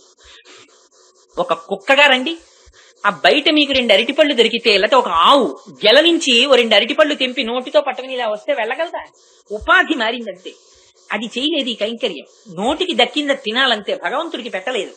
అలా ఇవ్వగలిగిన చెయ్య ఒక్క మనిషి చెయ్యి. అందుకే భగవంతుడు ఒక చిత్రమైన అమరిక పెట్టాడు ఈ చేతికి. ఈ చెయ్యి ముందుకెడుతుంది కానీ వెనక్కి వెళ్ళదు. ఇలా ఉంచుతారు, ఇలా ఉంచండి, వెనక్కి వెళ్ళదు. నేర్చుకోకండి. ఇలా పెట్టడమే నేర్చుకో, ఇలా తిప్పేయడం నేర్చుకోకు, పాడైపోతావు అలా తిప్పడం నేర్చుకుంటా. అంటే మనం దీన్ని ఇలా పెట్టుకోవడమే మనం నేర్చుకుంటున్నాం. అందుకని ఆ శరీరపు అమరికలో ఉంది పరమేశ్వరుడు పెట్టడంలో. అందుకని ఆ దేహాత్మాభిమానం, ఈ అహంకారం, ఈ లుబ్ధత్వం ఎప్పుడు పోతుందో తెలుసా అండి? ఇది భగవంతుడు మార్చడు, ఈ మహాపురుషుల వల్ల మారుతుంది. అందుకే దశమస్కంధంలో రాక్షసులందరినీ కృష్ణుడు చంపుతాడు. ఒక్క ధేనుకాసురుణ్ణి బలరాముడు చంపుతాడు. ఆ ధేనుకాసురుడు విచిత్రమైన వ్యక్తి. పెద్ద తాటి తోట ఒకటి ఉంది, అక్కడ తాటిపళ్ళు పండుతాయి, మంచి సువాసన తాటిపళ్ళు. అవి వాటంతటి కింద పడిపోయేవి. పడిపోతే తాటిపండు పగిలిపోతుంది. పగిలిపోతే అందులోంచి ఆ పగుళ్లలోంచి బంగారంలా తీపి రసం కారేది. పాప ఆ తాటిపళ్ళ వాసన చూసి గోపాల బాలుడికి తాటిపళ్ళు తినాలని కోరిక. కానీ అక్కడ గాడిద రూపంలో ఉండేవాడు రాక్షసుడు ధేనుకాసురుడు. వాడు తినడు తాటిపండు, వీళ్ళని తిననివ్వడు. వాడు కాపలా కాస్తూ ఉంటాడు. అందుకని ఆ తోటలోకి ఎడితే వెనకకాలతో తన్ని చంపేస్తాడు. అందుకని వీళ్ళు వెళ్ళడానికి లేదు. వీళ్ళు రోజున వీళ్ళకి ఏ కష్టం వచ్చినా బలరామకృష్ణుడికి చెప్తారు, కృష్ణ మాకు ఆ తాటిపళ్ళు తినాలనుంది, ధేనుకాసురుడు తంతున్నాడు, నువ్వు మమ్మల్ని తినేటట్టు చేయవా అన్నారు. కృష్ణుడు చంపలేదు, అన్నగారిని తీసుకెడితే బలరాముడికి భుజబలం, బలము మిగుల కలుక బలభద్రుడనిలో ఒక రమణుడగుట చేసి రాముడని అని ఆయన మహానుభావుడు కనుక ఆ తాటి చెట్లు పట్టుకుని ఊపాడు. తాటిపళ్ళు పడిపోతే ఎవడ్రా నా తాటిపళ్ళు రాయి చేస్తున్నవాడని ధేనుకాసురుడు వచ్చి 2 కాళ్ళతో తన్నాడు. అంటే బలరాముడు ఏం చేశాడంటే ఆ గాడిద తాలూకా 2 కాళ్ళు పట్టుకుని ముందు కాళ్ళకి తోకేసి కట్టి గిరగిరా తిప్పాడు. తిప్పి ఒక్క విసిరాడు. విసిరితే ఈ గాడిద వెళ్ళి తాడి చెట్టుకు తగిలింది. ఆ తాడి చెట్టు పడిపోతూ ఇంకో తాడి చెట్టు మీద పడిపోయింది.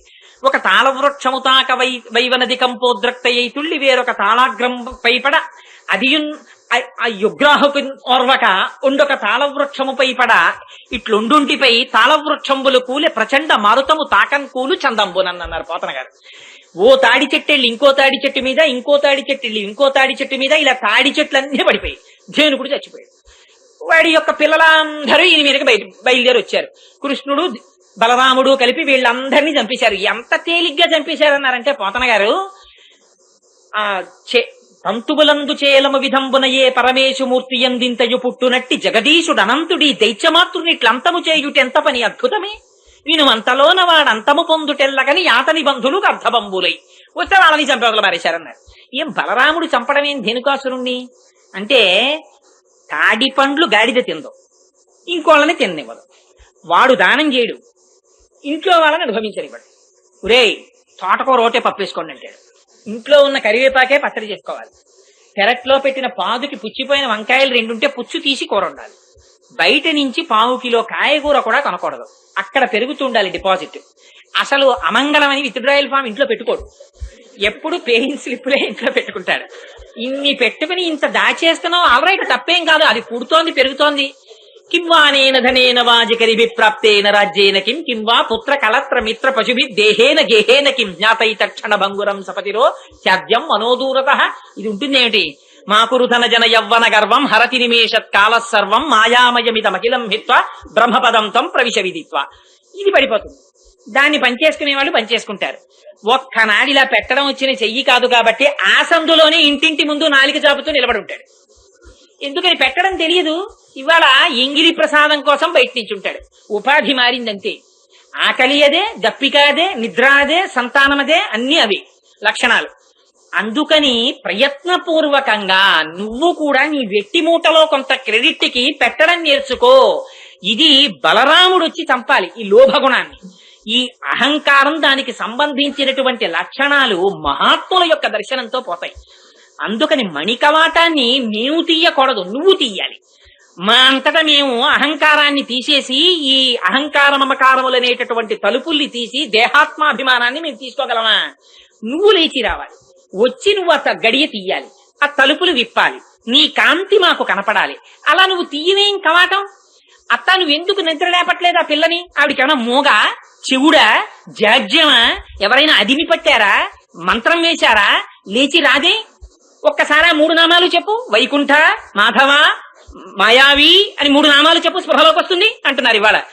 ఎందుకు ఈ మాట అంటే, మమ్మల్ని భగవంతుడి వైపు నడిపించవలసిన దానివి నువ్వు వినకపోతే విని నడిపించేవాళ్ళు ఎవరు? శివుడు నటిస్తున్నావా? అందుకని లేచిరా, లేకపోతే నిన్ను ఎవరైనా నియంత్రించారా? అంతగా భగవంతుని చేత నువ్వు అనుభవింపబడుతూ బ్రహ్మ సాక్షాత్కారమునందు మునిగి తేలుతున్నావా? ఒక్కసారి బ్రహ్మానుభవంలో ఉన్న వాళ్ళు పైకి రారు. అందుకని వాళ్ళని పైకి తీసుకురావడానికి భగవన్నామని చెప్తారు. ఈ 3 నామాలు చెప్పు అంటోంది. ఏమిటవి? వైకుంఠ, ఎక్కడో వైకుంఠములో ఉన్నట్టుగా కనపడినప్పటికీ ఇక్కడి వారు ఒక్కసారి స్వామి అని పిలిచేటప్పటికి పరిగెత్తుకొచ్చేటటువంటి లక్షణమున్నవాడు. ఇవాళ మనంద వ్రజంలో మన అందరి మధ్యలో ప్రాకృతమైన కన్నులతో చూడగలిగినటువంటి వాడి పుట్టి మన మధ్య పెరుగుతుంటే వాడి వ్రతం చెయ్యడానికి మేమందరం కలిసి వెడుతుంటే నువ్వు కూడా మాతో పాటు కలిసి వచ్చి మార్గదర్శకత్వమును వహించవలసిన దానివి కలిసి రాకుండా లోపల పడుకుంటావా? అందుకని లేచిరా. మాయావి, మాయ అంటే జగత్తే. కానీ ఇది భగవంతుడు లేకుండా మాయకి స్వతసిద్ధంగా అస్తిత్వం లేదు, ఆయనతో కలిసి ఉంటుంది. అందుకని జగత్ అంటే భగవత్ స్వరూపంగానే చూస్తారు పెద్దలు. ఎందుకని లోపల ఆయనే ఉన్నాడు కనుక, ఆయన ఉండి నియమిస్తున్నాడు కనుక. అటువంటి మాయాస్వరూపమై ఆశ్చర్యకరమైన శక్తి కలిగిన వాడై అంతటా ఉన్నవాడు ఇవాళ ఈ కన్నులతో చూడగలిగినటువంటి వాడిగా వచ్చాడు. అటువంటి ఆశ్చర్యకరమైనటువంటి కృష్ణుణ్ణి మాధవ అని పిలవమంది. మాధవ అంటే మా అంటే లక్ష్మీదేవి, ధౌడంటే భర్త. లక్ష్మీదేవికి భర్త అన్న నామం చెప్పమంది. ఆ మాట చెప్పడం ఎందుకు? లక్ష్మీదేవికి గుణం ఏమిటో తెలుసా అండి? పోత పోసిన వాత్సల్యం. ఆవిడికి ఇంకేమీ తెలియదు.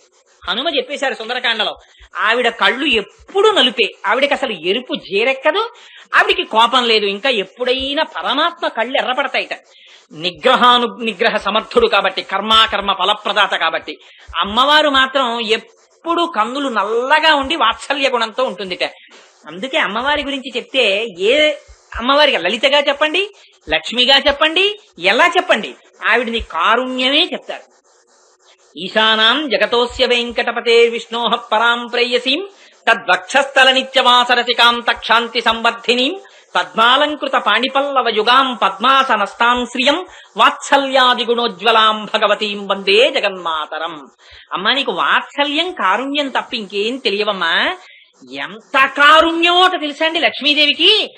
ఆవిడ కారుణ్యం గురించి పరాశర భట్టరు శ్రీగుణరత్న కోశంలో ఒక పద్యం రాశారు. నిజంగా ఎంత అద్భుతమైన పాదం అంటేట, అమ్మవారు నాకు ఈ శ్లోకం శ్రీరంగం వెళ్లి అమ్మవారి దర్శనానికి వెళ్ళినప్పుడు ఆ శ్లోకం గుర్తొచ్చి మురిసిపోయాను నిజంగా. అమ్మవారు పద్మాననే పద్మవూరు పద్మాక్షి పద్మ సంభవే అని పద్మంలో పద్మాసనం వేసుకుని కూర్చోవలసినటువంటి తల్లి చేసింది యశోద. లేక పుట్టిన కొడుకు, అందుకని ఒక మంచం మీద పడుకోబెట్టింది, ముస్తాబు చేసింది. ఆ పక్కనే ఒక బండి ఉంది.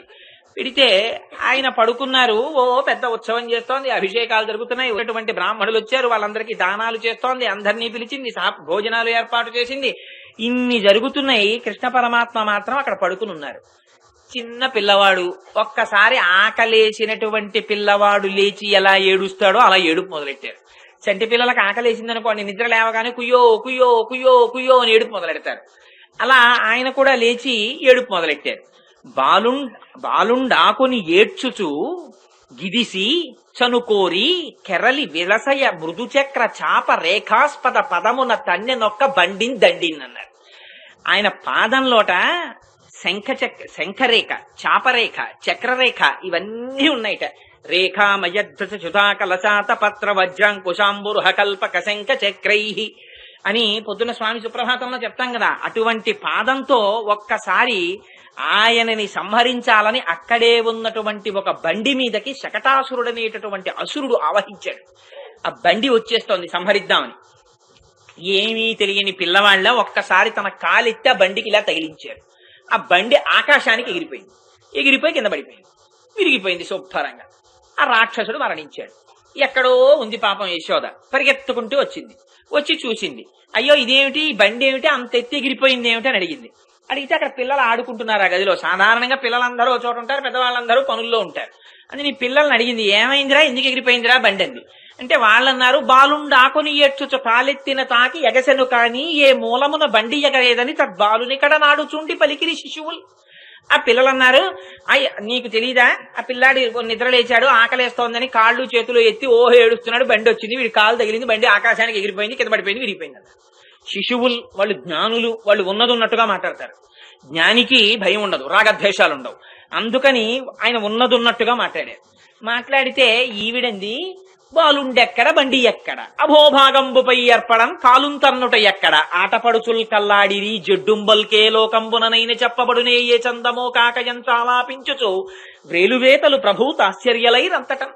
ఏమిటో ఈ పిల్లలకి తెలియదు, ఇలాగే మాట్లాడతారు. ఏమిటి చిన్న కృష్ణుడు ఏమిటి, కాలెత్తడం ఏమిటి, బండి తగలడం ఏమిటి, ఆకాశానికి పోవడం కింద పడడం ఏమిటి, సొంత తిరిగిపోవడం ఏమిటి, వీళ్ళకి తెలియదు పాపం, ఏదో మాట్లాడుతున్నారులే అంది. కానీ యథార్థం అదే అసలు. అని ఎంత ప్రేమ అంటే ఆ యశోదకి, అలసిటివి కదన్న యాకొంటివి కదన్న మంచియన్న ఎట్పు మానుమన్న చన్ను కుడువుమన్న సంతసపడుమన్న అనుచు చన్ను కుడిపే అర్భకునకు. అయ్యో నాన్న చాలా ఆలస్యమైపోయిందిరా, అక్కడ నేనేమో ఆ కార్యక్రమంలో ఉండిపోయినరా, నీకు ఆకలేసిందిరా, ఏడిచావురా, కాలెత్తావురా, బండి పడిపోయిందిరా, ఎన్ని గండాలరా నాన్న నీకు, పాలు తాగరా అని. ఇది ప్రేమ అంటే ఎంత భక్తో చూడండి. భగవంతుణ్ణి రక్షించుకోవాలన్న అపారమైన భక్తి. అందుకని శకటాసుర భంజనాన్ని తీసుకుంది అమ్మవారి ఇవాళ.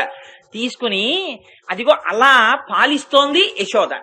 మరి శకటాసురుణ్ణి చంటి పిల్లవాడు పువ్వుల పొట్లం లాంటి పాదం దాంతో తన్ని సంహరించడం ఏమిటి అంటే దాని యొక్క అంతరార్థం వేరు. ష అంటే సుఖము, శం అన్న అక్షరానికి సుఖమని పేరు. నిరతిశయమైనటువంటి సుఖస్వరూపుడు పరమాత్మ. ఆయన ఇక్కడున్నారు, ఎక్కడో లేరు. నీవారస్సూకవత్తన్వీ పీతాభాస్వత్యనూపమా అని రోజు మంత్రపుష్పంలో చెప్తాం. స్వామి ఇక్కడే ఉన్నావయ్యా. బొడ్డులో చిటికిన వేలు పెట్టుకుని పైకి బొటన వేలు పెడితే ఆ బొటన వేలు ఎక్కడ తగులుతోందో అక్కడ వంగినటువంటి పద్మానికి చెట్ట చివర వెలిగేటటువంటి చిన్న కాంతి పుంజంలో తస్య మధ్యే శిఖాయా మధ్యే పరమాత్మ వ్యవస్థిత. ఆ మధ్యలో చిన్న కాంతి బిందువులో నువ్వు వెలిగిపోతున్నావు.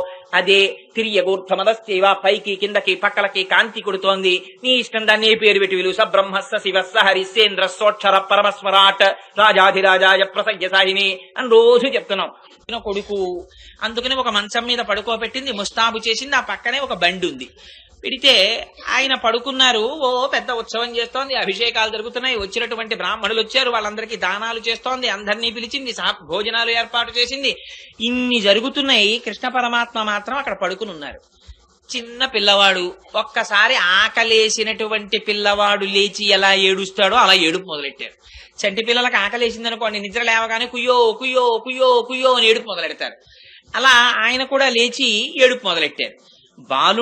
బాలుండాకుని ఏడ్చుచు గిదిసి చనుకోరి కెరలి విలసయ మృదుచక్ర చాప రేఖాస్పద పదమున తన్నెనొక్క బండిన్ దండిన్ అన్నారు. ఆయన పాదంలోట శంఖరేఖ, చాపరేఖ, చక్రరేఖ ఇవన్నీ ఉన్నాయిట.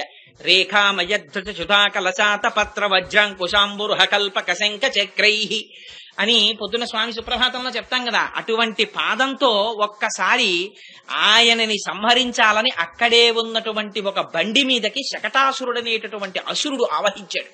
ఆ బండి వచ్చేస్తోంది సంహరిద్దామని. ఏమీ తెలియని పిల్ల ఒక్కసారి తన కాలెత్తి ఆ బండికి ఇలా తగిలించారు. ఆ బండి ఆకాశానికి ఎగిరిపోయింది. ఎగిరిపోయి కింద పడిపోయింది. విరిగిపోయింది శుభ్రంగా. ఆ రాక్షసుడు మరణించాడు. ఎక్కడో ఉంది పాపం యశోద. పరిగెత్తుకుంటూ వచ్చింది. వచ్చి చూసింది. అయ్యో ఇదేమిటి, ఈ బండి ఏమిటి అంత ఎత్తి ఎగిరిపోయింది ఏమిటి అని అడిగింది. అడిగితే అక్కడ పిల్లలు ఆడుకుంటున్నారు ఆ గదిలో. సాధారణంగా పిల్లలందరూ ఒక చోట ఉంటారు, పెద్దవాళ్ళందరూ పనుల్లో ఉంటారు. అది నీ పిల్లల్ని అడిగింది, ఏమైందిరా, ఎందుకు ఎగిరిపోయిందిరా బండి అంది. అంటే వాళ్ళన్నారు, బాలుండాకొని ఏడ్చుచు కాలెత్తిన తాకి ఎగసెను కాని ఏ మూలమున బండి ఎగరేదని తద్బాలునికడ నాడుచుండి పలికిరి శిశువులు.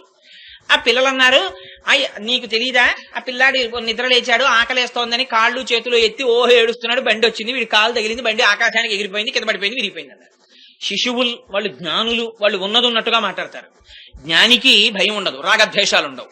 అందుకని ఆయన ఉన్నది ఉన్నట్టుగా మాట్లాడారు. మాట్లాడితే ఈవిడంది, బాలుండెక్కడ బండి ఎక్కడ, అభోభాగంబుపై ఏర్పడం కాలుం తన్నుట ఎక్కడ, ఆటపడుచుల్ కల్లాడిరి జడ్డుంబల్కే లోకంబుననైన చెప్పబడునే ఏ చందమో కాకయం చాలాపించుచు వ్రేలువేతలు ప్రభూతాశ్చర్యలైరంతటం. ఏమిటో ఈ పిల్లలకి తెలియదు, ఇలాగే మాట్లాడతారు. ఏమిటి చిన్న కృష్ణుడు ఏమిటి, కాలెత్తడం ఏమిటి, బండి తగలడం ఏమిటి, ఆకాశానికి బొడదపడడం ఏమిటి, తిరిగిపోవడం ఏమిటి, వీళ్ళకి తెలియదు, పాపం ఏదో మాట్లాడుతున్నారులే అంది. కానీ యథార్థం అదే అసలు. అని ఎంత ప్రేమ అంటే ఆ యశోదకి, అలసిటివి కదన్న యాకొంటివి కదన్న మంచియన్న ఎట్పు మానుమన్న చన్ను కుడువుమన్న సంతసపడుమన్న అనుచు చన్ను కుడిపే అర్భకునకు. అయ్యో నాన్న చాలా ఆలస్యం అయిపోయిందిరా, అక్కడ నేనేమో ఆ కార్యక్రమంలో ఉండిపోయినరా, నీకు ఆకలేసిందిరా, ఏడిచావురా, కాలెత్తావురా, బండి పడిపోయిందిరా, ఎన్ని గండాలరా నాన్న నీకు, పాలు తాగరా అని. ఇది ప్రేమ అంటే ఎంత భక్తో చూడండి. భగవంతుణ్ణి రక్షించుకోవాలన్న అపారమైన భక్తి. అందుకని శకటాసుర భంజనాన్ని తీసుకుంది అమ్మవారి ఇవాళ. తీసుకుని అదిగో అలా పాలిస్తోంది యశోద. మరి శకటాసురుణ్ణి చంటి పిల్లవాడు పువ్వుల పొట్లం లాంటి పాదం, దాంతో తన్ని సంహరించడం ఏమిటి అంటే దాని యొక్క అంతరార్థం వేరు. ష అంటే సుఖము, శం అన్న అక్షరానికి సుఖమని పేరు. నిరతిశయమైనటువంటి సుఖస్వరూపుడు పరమాత్మ. ఆయన ఇక్కడున్నారు, ఎక్కడో లేరు. నీవారస్సూకవత్తన్వి పీతాభాస్వత్యనూపమా అని రోజు మంత్రపుష్పంలో చెప్తాం. స్వామి ఇక్కడే ఉన్నావయ్యా. బొడ్డులో చిటికిన వేలు పెట్టుకుని పైకి బొటన వేలు పెడితే ఆ బొటన వేలు ఎక్కడ తగులుతోందో అక్కడ వంగినటువంటి పద్మానికి చెట్ట చివర వెలిగేటటువంటి చిన్న కాంతి పుంజంలో తస్య మధ్యే శిఖాయా మధ్యే పరమాత్మ వ్యవస్థిత, ఆ మధ్యలో చిన్న కాంతి బిందువులో నువ్వు వెలిగిపోతున్నావు. అదే తిరియగూర్ధమదశ్చైవ, పైకి కిందకి పక్కలకి కాంతి కొడుతోంది. నీ ఇష్టం దాన్ని ఏ పేరు పెట్టి విలు. సబ్రహ్మస్స శివస్స హరిశ్చేంద్ర సోక్షర పరమస్మరాట్ రాజాధిరాజాయ ప్రసయ్య సాహిని అని రోజు చెప్తున్నాం. ఇక్కడే ఉన్నాడు ఆయన. ఇక్కడే ఉంటే ఈయనని తెలుసుకోవడం ఆనందం. అందుకొచ్చింది ఈ శరీరం. మళ్ళీ శంఖం దగ్గరికి వెడుతోంది. శంఖం అది చెప్తోంది, దీనికి పరమాత్మకి ఉన్న సంబంధం చెప్తోంది. దాన్ని విడతీసింది కట అంటే విడదీయడం. విడదీయడం ఈ శరీరం చేసింది. ఎందుకు చేసింది? దీనికో 2 చక్రాలు ఉన్నాయి.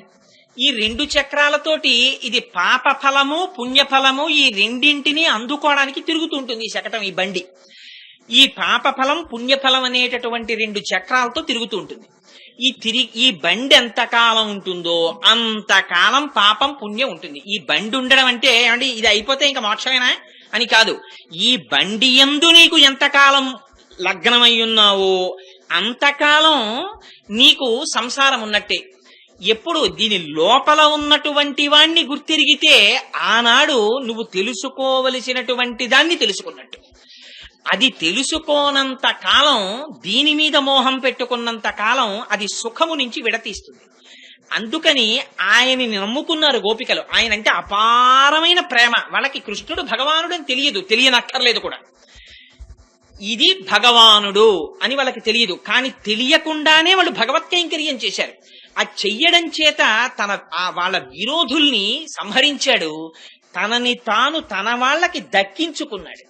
అలా మీరు కూడా ఇంత కాలమైపోయిందని బెంగ పెట్టుకోకుండా మిమ్మల్ని భగవంతుణ్ణి వేరు చేసినటువంటి ఈ శకటాన్ని భగవంతుడి చుట్టూ తిప్పడం అలవాటు చేస్తే ఆయనే ఒకనాడు ఆయన అనుగ్రహంతో ఆయన పాదాన్ని పైకెత్తుతాడు. ఆ పాదము తగిలిందా ఇంకా సుఖము దుఃఖము పాపము పుణ్యమో ఫలితమో అని తిరగవలసినటువంటి శకటము లేక ఆయనలో కలిసిపోయేటటువంటి మోక్ష స్థితిని పొందగలరు అని భక్తికి ఎంత పెద్దపీట వెయ్యాలో ఎందుకు ఈ భూమండలానికి వచ్చామో, మనుష్య శరీరానికి ఉన్నటువంటి గొప్పతనం ఏమిటో, దీనితో మనం చెయ్యవలసినటువంటి పని ఏమిటో ఆనాడు ఆ సరోయోగి మొట్టమొదట వచ్చి భగవంతుని యొక్క శంఖము యొక్క అంశలో ఏది మాట్లాడారో దాన్ని ఇవాళ పాశుర రూపంలో అమ్మవారు జ్ఞాపకం చేస్తోంది. ఇది ఆళ్వారుల దర్శనం చేయడం అంటే. లోపల ఆలయంలోకి వెళ్ళిపోతూ వాళ్ళు కనపడితే ఒకసారి ఇలా అనేసి వెళ్ళిపోవడం ఆళ్వారుల దర్శనం కాదు. వారు చెప్పినటువంటి మాటలని ఒక్కసారి స్మృతిలోకి తెచ్చుకొని, అందుకని ఒక్కసారి భూతం సరశ్చ మహదాహ్వయభట్టనాథ శ్రీభక్తి సారకుల శేఖర యోగి వాహాన్ అని ఆ లోపల వాళ్ళు ప్రతి వాళ్ళ జీవితం, వాళ్ళు చెప్పిన మాటలు మీకు 9వ పాశురం 10వ పాశురం చెప్పినప్పుడు అందులో రహస్యం చెప్తా. 3 ఆళ్వార్లు కలిసి నిలబడితే పరమాత్మ మధ్యలోకి వచ్చి నిలబడ్డారు. ఆ భక్తి వాళ్ళు ఎలా దర్శనం చేశారో, ఒక్కొక్కళ్ళు ఒక్కొక్క రకం దీపం పెట్టి చూశారు శ్రీమన్నారాయణుడిని. అలా ఎలా పెట్టారో దీపాలు, ఆ దీపం పెట్టడంలో ఉన్న రహస్యం ఏమిటో అందులో మొట్టమొదటి మహాపురుషుడు ఆ సరోయోగి. అందుకని తల్లి ఇవాళ వారిని కీర్తన చేస్తూ, అదిగో అటువంటి శకటాసురుణ్ణి పూతనని సంహరించినటువంటి ఆ కృష్ణ పరమాత్మ ఆ క్షీరసాగరమునందు శయనించినటువంటి శ్రీమన్నారాయణుడి కన్నా భిన్నం కాడు. ఆయనే ఈయన. అందుకని ఆయన రూపగుణ విభూతులతో కళ్యాణ గుణములే ఆ పాలు. ఆ పాలల్లో వేయించేసి సర్వకాలముల యందు రక్షించాలనేటటువంటి పూనిక కలిగినటువంటి శ్రీమన్నారాయణుడు ఉన్నాడే, ఆయనే కృష్ణుడిగా వచ్చాడు కనుక తన వారిని తాను రక్షించుకున్నాడు, విరోధుల్ని శిక్షించాడు అని మనకి అభయమిచ్చి ఆ కృష్ణుడికి నమస్కారం చేయి. అటువంటి కృష్ణుణ్ణి అనుభవించినటువంటి యోగులున్నారు, మునులున్నారు. వారు నిద్ర లేచినప్పుట హరిహరి హరిహరి అంటూ నిద్ర లేస్తున్నారట. ఆ మాటలు మా చెవిన పడి మేము నిద్ర లేచాం అంది. ఏమిటది? అది బాహ్యంలో చూస్తే ఏమిటండి వాళ్ళు ఏమిటో లేవడం ఏమిటి, వాళ్ళు హరిహరి అనడం ఏమిటి, వీళ్ళ చెవిలో పడడం ఏమిటి, వీళ్ళు నిద్ర లేవడం ఏమిటి అనిపిస్తుంది. దీనికి మీకు చాలా తేలికగా అర్థం అవడానికి ఉపమానం 9 నెలలు నిండిపోయినటువంటి గర్భిణి పడుకుని ఉందనుకోండి. ఏదో ఆయన వస్తారని అనుకోలేదు ఆవిడ, ఏదో డెలివరీ అయ్యాక వస్తానులే, ఇప్పుడు కుదరదు, ఆఫీసులో చాలా చాలా ముఖ్యమైన పనిలో ఉన్నానన్నాడు. పొద్దున్నే ఎందుకమ్మా లేవడం, నీళ్లు వేసుకుని బాగా అడ్వాన్స్ స్టేజ్ ఆఫ్ ప్రెగ్నెన్సీలో ఉన్నావు కదా, పడుకోని పుట్టింటికి వచ్చింది కాబట్టి తల్లిదండ్రులు ప్రేమతో ఆవిడ పడుకోమన్నారు, పడుకుంది. కానీ పొద్దున్న 6 గంటలకి భర్త యొక్క కంఠం వినపడింది, కాలింగ్ బెల్ కొట్టి. వినపడగానే పెళ్ళవక ముందు తాను ఎంత బలంతో ఉండేదో అలా మంచం నుంచి ఒక్క దూకి పరిగెడుతుందా? పరిగెత్తదు. మెల్లమెల్లగా మంచం మించి లేచి కిందకి దిగి మనస్సులో సంతోషం, పైకి నడక మాత్రం జాగ్రత్తగా అడుగులో అడుగేసుకుంటూ గబగబా వచ్చి ఆయన్ని చూస్తుంది. ఎందుకు ఇంతకాలం ఆ భర్త యందు అంత అపేక్ష ఉన్నా ఇవాళ ఎందుకు గబగబా అడుగులు వేసి రాదు? లోపల తనకి ఏ పరిచయం లేకపోయినా గర్భస్థమైనటువంటి శిశువు పట్ల ఉన్నటువంటి రక్షణ పట్ల ఉన్నటువంటి కర్తవ్య దీక్ష. లోపల పిల్లాడున్నాడు, అమ్మో అంత గబగబా వెడితే వాడికి ఏమవుతుందో అన్న బెంగే. ఇన్ని కడవల నీళ్లు తల మీద పెట్టుకున్నా ఆడవాళ్ళు ఒకళ్ళు మాట్లాడుకుంటూ వెళ్ళిపోతుంటారు పల్లెటూళ్లలో. వాళ్ళు వెళ్ళిపోతున్నా మాట్లాడుకుంటున్నా వాళ్ళకి తల మీద ఉన్న కుండ మీద దృష్టి ఉంటుంది. అందుకు నాకు కుండ పడదు, మాటలు వెళ్ళిపోతుంటాయి, కుండ మీద దృష్టి ఉంటుంది. అలా లోపల ఉన్నటువంటి పిండాన్ని రక్షించుకోవడంలో ఏ సర్వకాలముల ఎంత దృష్టి ఉంటుంది. అలా జాగృతిలో ఉన్నా, స్వప్నంలో ఉన్నా, సుషుప్తిలో ఉన్నా ఆయననే తలుచుకోవడం అలవాటైన వాళ్ళు లేచి ఒక్కసారి ఆహా స్వామి స్వామి స్వామి అని మళ్ళీ ఆ వైభవాన్ని తలుచుకుంటూ ఇక్కడే ఉన్నాడు స్వామిని. ఆ ప్రహ్లాదుడు కొండ కొమ్ము మించి కింద పడిపోతూ లక్ష్మీనారాయణులకి దెబ్బ తగులుతుందని గుండెలు పట్టు కింద పడిపోయాడు.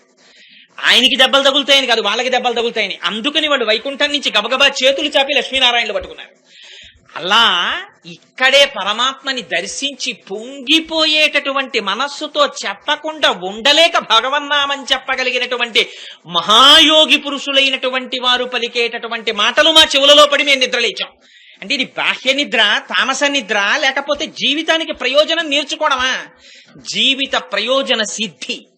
అటువంటి సిద్ధిని తాను ఆచరించినట్లు చూపిస్తూ వ్రతాన్ని మిషపెట్టి మన జీవితానికి మార్గదర్శకమైనటువంటి ఉపదేశాన్ని తల్లి ఇవాళ చేస్తోంది. అందుకని లోపల పడుకున్న ఓ గోపిక, నువ్వు ఒక్కదానివి బ్రహ్మానందం అనుభవించడము కాదు, 10 మందితో కలిసి అనుభవించడం పరిపూర్ణత. అందుకని లేచిరా అని పిలుస్తూ ఆ పాశురము లోపల ఇన్ని అర్థాల్ని నిక్షేపించి బాహ్యమునందు మనకి ఇంత బోధ ఆ తల్లి చేసినది. వేరొక పాశురాన్ని విజ్ఞాపన చేసి ఆపేస్తాను. మిమ్మల్ని ఎవరిని ఇబ్బంది పెట్టనో అనుకున్న టైంకే పంపించేస్తాను.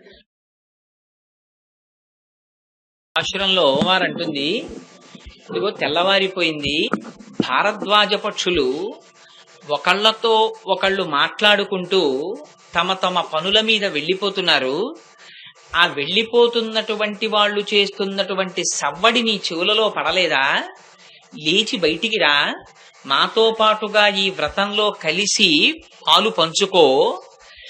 అదిగో మాకు ఇవాళ ఈ వ్రతంలో పాల్గొనడానికి మాకు ఎలా తెలివి వచ్చింది అని నువ్వు అనుకుంటున్నావేమో. ఆ తెల్లవారడానికి సూచనగా వేసుకున్నటువంటి కొప్పు ముడులలో పువ్వులను తురుముకుని ఆ దదిమధనము చేసేటటువంటి గోపకాంతల యొక్క కేశపాశముల యొక్క ముడులు విడిపోయినప్పుడు వారి కేశములలోని సుగంధము ఆ పువ్వులలోని సుగంధము పైకి వ్యాపిస్తుండగా వారు ఆ చల్ల చేస్తున్నప్పుడు వారి చేతి గాజుల యొక్క ధ్వని, వారి కంఠములో వారు అలంకరించుకున్నటువంటి ఆభరణముల యొక్క ధ్వని, వారు పాడుతున్నటువంటి పాట, ఈ మూడు కలిసి ఆకాశము వరకు వ్యాపించగా ఆ ధ్వని మా చెవులలో పడింది. ఆ ధ్వని విని నువ్వు లేచి రావద్దా? ఆ శ్రీమన్నారాయణుడే ఇవాళ సర్వ పదార్థముల యందు వ్యాపించినటువంటి శ్రీమన్నారాయణుడు ఈ కంటితో దర్శించడానికి వీలైనటువంటి ఒక మూర్తిగా శ్రీకృష్ణ భగవానుడిగా వచ్చి కేసి అనే రాక్షసుణ్ణి చంపి కేశవా అన్న నామముతో మా చేత కీర్తించబడగా నువ్వు నీ యొక్క ప్రకాశము మా కంటికి కనపడని విధముగా పరిహరించి తలుపు వేసుకుని పడుకోవడం బాగులేదు. పిన్న అంటే ఓ పిచ్చి పిల్ల, తలుపు తెరిచి నీ కాంతి ప్రసరణము మా కంటికి కనపడేటట్టుగా దర్శనమిచ్చి మాతో పాటు వ్రతమునందు పాల్గొనెదవుగాక అని సమాశ్వాసిస్తూ ఈ పాశురాన్ని అమ్మవారు విజ్ఞాపన చేస్తుంది. ఇందులో ఈ పాశురంలో భారద్వాజ పక్షులు తెల్లవారగానే బయలుదేరుతున్నాయంటుంది. ఇందులో ఆ తల్లి ఎన్ని మాటలు చెప్పినా ఆ పక్షుల గురించే ప్రస్తావన చేస్తుంది. ఇందాకటి పాశురంలో సరోయోగి గురించి మాట్లాడింది.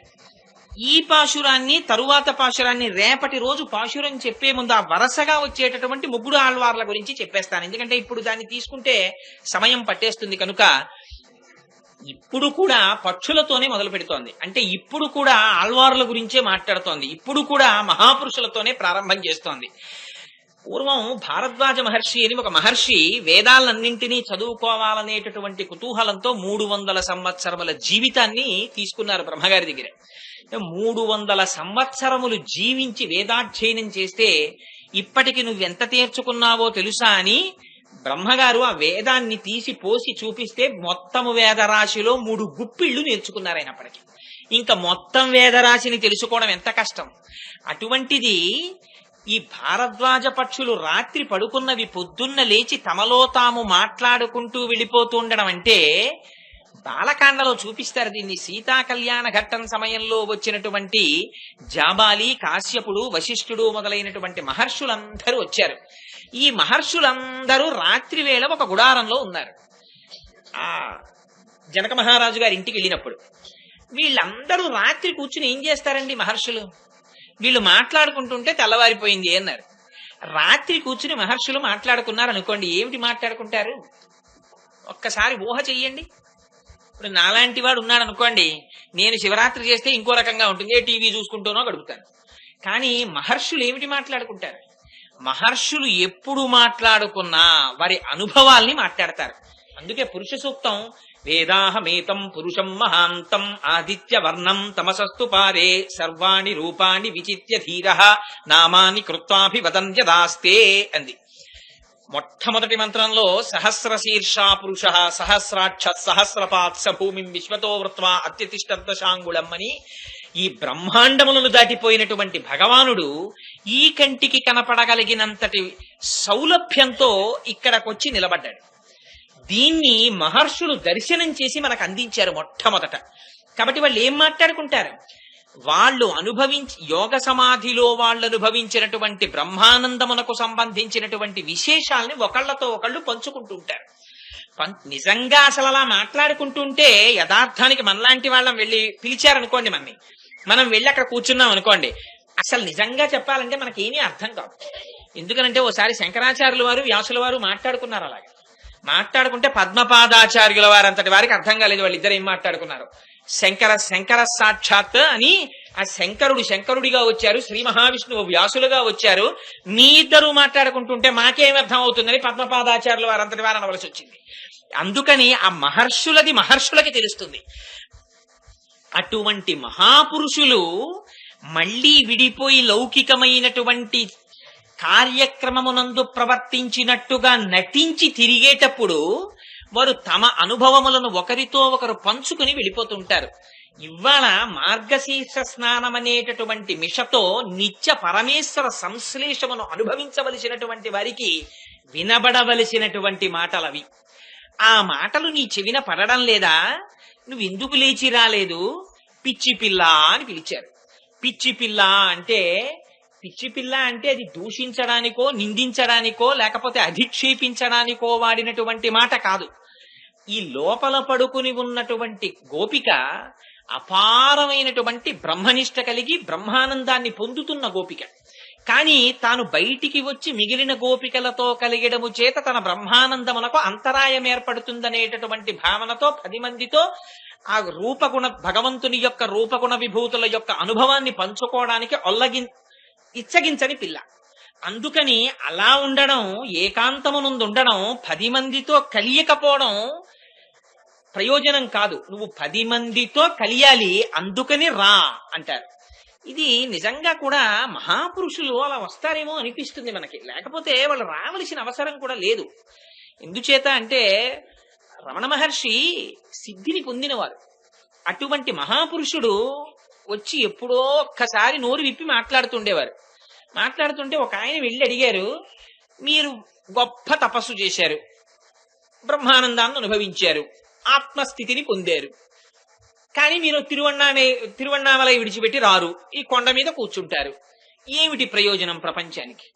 మీరు ఇలా ఉండడం వల్ల ప్రపంచానికి ఏమైనా ప్రయోజనం ఉందా అని అడిగారు. అడిగితే రమణులు అన్నారు, గురువు శరీరముతో ఉండడమే ప్రయోజనము అన్నారు. నిజంగా ఈ శరీరం అనేటటువంటి భావనలోకి మళ్లీ ఒకసారి వచ్చి మౌనమైనటువంటి ఆత్మస్వరూపానికి భంగకరమైనటువంటి వాక్కుతో మాట్లాడడమే వాళ్ళు మనకి చేసేటటువంటి మహోపకారం. వాళ్ళ నోరి విప్పి చెప్పకపోతే మీకు అసలు భగవంతుని యొక్క తత్వం ఎలా అర్థం అవుతుంది? అందుకే ఋషులకి కూడా రుణపడిపోయి ఉంటాం మనం. జన్మతః ఋషులకి రుణం ఉంది. ఆ ఋషి రుణాన్ని తీర్చుకోమంటారు శాస్త్రంలో. అందుకని ఇవాళ అలా లోపల పడుకుండి ఉండడము ప్రయోజనమునకు పూర్ణత్వం కాదు. అందుకని నువ్వు లేచి బయటికి రా. అలా వస్తే తప్ప మనకి గురి తెలియదు. మనకి గురి తెలియాలంటే అనుభవించిన వాళ్ళు గురి చెప్పాలి. ఎందుకని వాడికి ఎలా పట్టుకోవాలో తెలియదు. ధనస్సు బాణం, ఆ మొట్టమొదట తాటిలోకి, ఆ వింటినారిలోకి బాణాన్ని పెట్టి ఎక్కువ పెట్టి లాగి బాణాలు వేసేస్తున్నాడు. అది పక్షికి తప్ప అన్నింటికి తగులుతున్నాయి బాణాలు. అప్పుడు అంతకు ముందు గురి కలిగినటువంటి విలుకాడు వచ్చాడు. అలా కాదురా అబ్బాయి బాణం పట్టుకోవడం, నేను స్కూటర్ నేర్చుకోవడానికి విశాఖపట్నంలో ఉన్నప్పుడు ఒక ఆయన్ని స్కూటర్ నేర్పండి అని అడిగాను. అడిగితే ఆయన అన్నాడు, స్కూటర్ నేర్పుతాను కోటేశ్వరారా, ఆదివారం నాడు మా ఇంటికి రండి అన్నాడు. వెళ్తే ఆయన అన్నాడు, నేను స్కూటర్ నేర్పడం అంటే ఇంక నేను ఇవాళ ఎక్కేసి స్కూటర్ కిక్కు కొట్టేసి దాని మీద వెళ్ళిపోవడమే అనుకుంటూ వెళ్ళాను. ఆయన అన్నాడు, కోటేశ్వరారు నేను ఈ అరుగు మీద కూర్చుంటాను, మీరు స్కూటర్ స్టాండ్ తీయండి అన్నాడు. ఏమిట్రా స్కూటర్ స్టాండ్ తీయమంటాడు ఏమిట్రా, ఇంత పొడుగు మనిషి స్కూటర్ స్టాండ్ తీయడమే రాదా, ఇంత అన్యాయమా, కిక్కు కొట్టడం నేర్పాలి కానీ అనుకున్నాను. స్టాండ్ తీయడం నా వశం కాలేదు అసలు, అది కదిలిపోతోంది. సరే ఎలాగో అలా స్టాండ్ తీస్తే అసలు దాన్ని ఎలాగ బ్యాలెన్స్ చేస్తే నిలబడుతుందో నాకు ముందు తెలియలేదు. అలా ఆయన స్టాండ్ వేసేసేవాడు, నన్ను స్టాండ్ తీయమనేవాడు. అలా ఒక 10 మాటలు చేశాక ఓహో ఇది ఒడుపు స్టాండ్ తీయడానికి, అసలు స్టాండ్ తీయడం వస్తే కదా స్కూటర్ ఎక్కడం. అందుకని ఆ స్టాండ్ తీయడం ఎలాగో నేర్పాడు ముందు. అలా ఇన్ని బాణాలు వృధా అయిపోతుంటే విలుకాడు వస్తాడు. అలా కాదో అబ్బాయి, ఇలా పట్టుకో ధనస్సు, ఇదిగో బాణాన్ని ఇలా లాగు, లక్ష్యాన్ని ఇలా చూడు, ఇంకేం కనపడకూడదు, లక్ష్యం ఒక్కటే కనపడాలి, ఇప్పుడు విడిచిపెట్టు బాణాన్ని, తగిలిందా లేదా లక్ష్యానికి, ఇప్పుడు వాడు సంతోషపడిపోతాడు. ఈ గురి నేర్పేవాడు గురువు. ఈ గురి మనకి తెలియక తిరుగుతుంటాను రకరకాల మార్గాల్లో. ఇదే కాకాసురుడు అనేక చోట్ల తిరుగుతుంటాడు. హంస రుజు మార్గంలో వెడుతుంటుంది ఒకే మార్గంలో.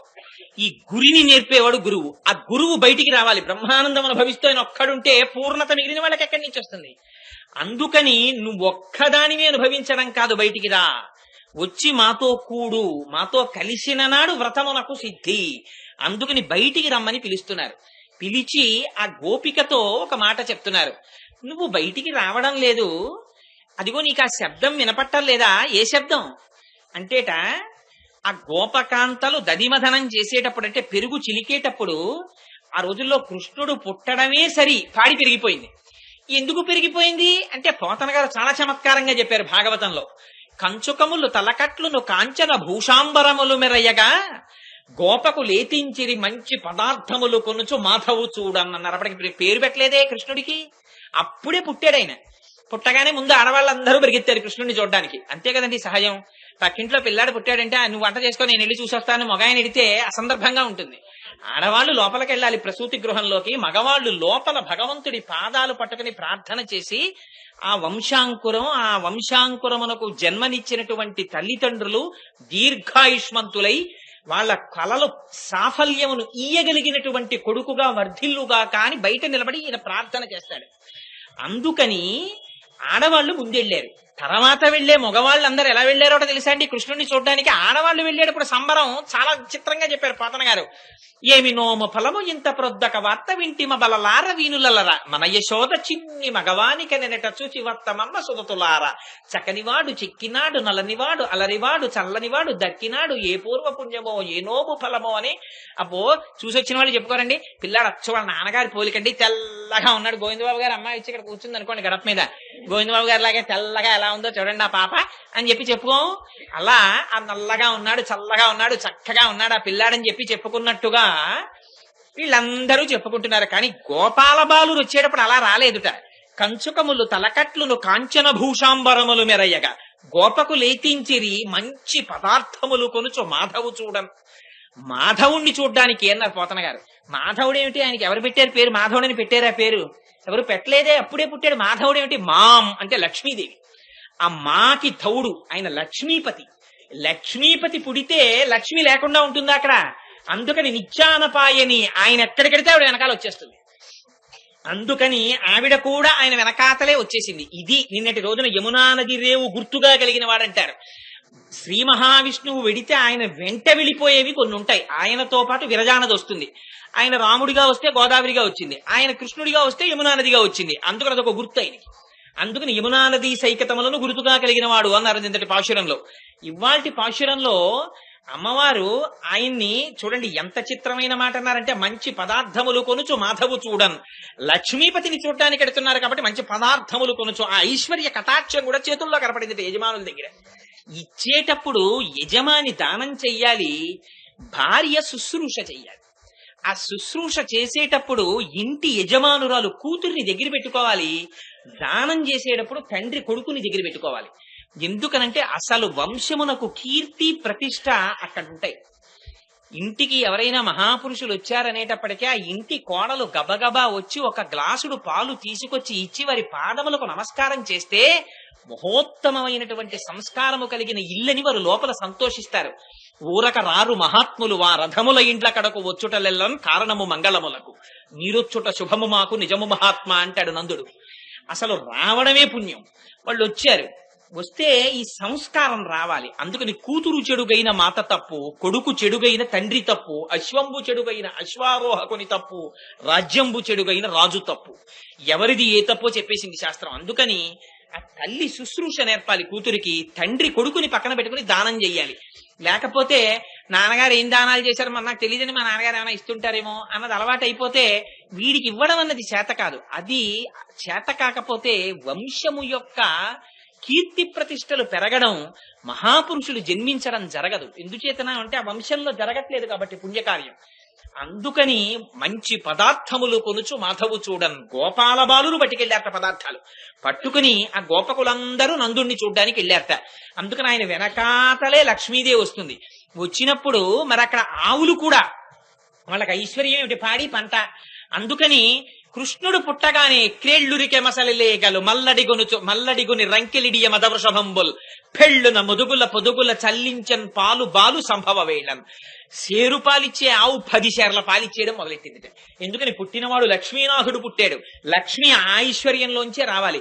ఎవరేది నమ్ముకుంటే దాంట్లోంచి వస్తుంది. సిరిదా వచ్చిన వచ్చును సలలితముగ నారికేళ సలిలము భంగిన్ సిరిదా పోయిన పోవును కరిమంగిన వెలగ పండు కరణిని సుమతి. అందుకని ఆ పాల రూపంలోనే వచ్చింది ఆవిడ. ఆ పాడి పంట వృద్ధి చెందాయి. అంతకు ముందు వాళ్ళు అంతంత చెయ్యవలసిన అవసరం లేకపోయింది. ఇప్పుడు ఆ కుండలలో పెరుగులోట కవ్వాల్ని గట్టిగా దింపుతున్నారట. దింపి పాపం వాళ్ళకి అది చాలా పవిత్ర కర్మ. అందుకని స్నానం చేసి పట్టుబట్టలు కట్టుకుని ఆ కొంగులు దోపుకుని జుట్లు ముడి వేసుకుని వాటిలో పువ్వులు పెట్టుకుని వడ్డాణాలు పెట్టుకుని చేతి నిండా గాజులు వేసుకుని ఆ కవ్వాలకి తాళ్లు కట్టి ఆ దధిమదనం చేస్తుంటే పాటలు పాడుకుంటుంటే అందులో వాళ్ళందరికీ ఓ అలవాటు. కృష్ణుడు పుట్టిన తర్వాత వాళ్ళు ఎప్పుడు పాడుకున్నా వాళ్ళు ఎప్పుడు కృష్ణుడి మీద పాటలు పాడుకుంటుంటారు. అందుకని ఈ పాటల ధ్వని గాజుల ధ్వని ఆ తోడి వీళ్ళ యొక్క ఆ మెడలో వేసుకున్నటువంటి ఆభరణముల యొక్క ధ్వని కలిసి 3 ధ్వనులు పవిత్రమై ఆకాశమంతటా వ్యాపిస్తున్నాయిట. ఇంట్లో పనులు చేసుకునేటప్పుడు భగవన్నామ సంకీర్తన చేస్తూ చేసేటటువంటి వారి ఇంటిలోకి అంత తొందరగా దుష్టగ్రహాలు ప్రవేశించవు. ఇది తెలిసో తెలియకో నోటి వెంట నామం జరిగిపోతుంటుంది. సమయం వృధా కాకుండా వెళ్ళిపోతూ ఉంటుంది. భాగవతం నేర్పుతుంది మన జీవితాన్ని. అమ్మవారు పాశురాన్ని అడ్డు పెట్టి మళ్ళీ జ్ఞాపకం చేస్తోంది మనం ఎలా బ్రతకాలం. అందుకని ఆ దధిమథనం చేస్తున్నారట. ఆ దధిమథనం చేస్తుంటే సుప్రభాతం చెప్పినా వెంకటేశ్వర స్వామి వారికి పొద్దున్నే ఇదే గుర్తు చేస్తాం. ఆయనకి ఇది గుర్తొస్తే ఆయన కూడా ఉలిక్కిపడి వింటాడు ఒకసారి. ఎందుకంటే అవతారమే కదా. ఆయనకి చెప్తూ ఆయన గురించి ఒక మాట చెప్తారు. యోషా గణేనవ రథగ్ని విమధ్యమాని ఘోషాలయేషు దిమంథన తీవ్ర ఘోషాః రోషాత్ కెలింవితతే కపుభశ్చ కుంభాః శ్రీ వెంకటాచలపతే తవ సుప్రభాతం అంటారు. స్వామి ఆ కుండలలో కవ్వాలు దింపి ఆ గోపకాంతలు చల్ల చేస్తుంటే పెద్ద పెద్ద కుండలు అంతంత పెరుగు ఆ లోపల కవ్వాలు తిరగలేక తిరుగుతుంటే కవ్వాలకి కుండలకి దెబ్బలాటొచ్చి అరుచుకుంటున్నాయా అన్నంత ధనుస్తోంది. స్వామి లేచిరా, నువ్వోసారి నందవ్రజంలో పుట్టి అంత ఐశ్వర్యం వాళ్ళకి ఇచ్చావే అనగానేట ఒక్కసారి ఆ గోపకాంతలు ఆ గోపాల బాలురు తను తిరగడం తన సౌలభ్యం గుర్తొచ్చి గోవిందనామం కదా గభాలన లేస్తాట స్వామి. అంటే ఆయన ఇప్పుడు నిద్రపోతాడనే మన ఆర్తి. అలా భగవంతుడు దర్శనమిస్తాట. అందుకని సుప్రభాతంలో కూడా అదే వాడారు. అంత చిత్రంగా ఇక్కడ అమ్మవారు అంటుంది, అదిగో ధ్వని నీకు వినబడడం లేదా అంటుంది. ఇది బాహ్యమునందు ధ్వని కాదు, దీని ఆంతరమున రహస్యం వేరు.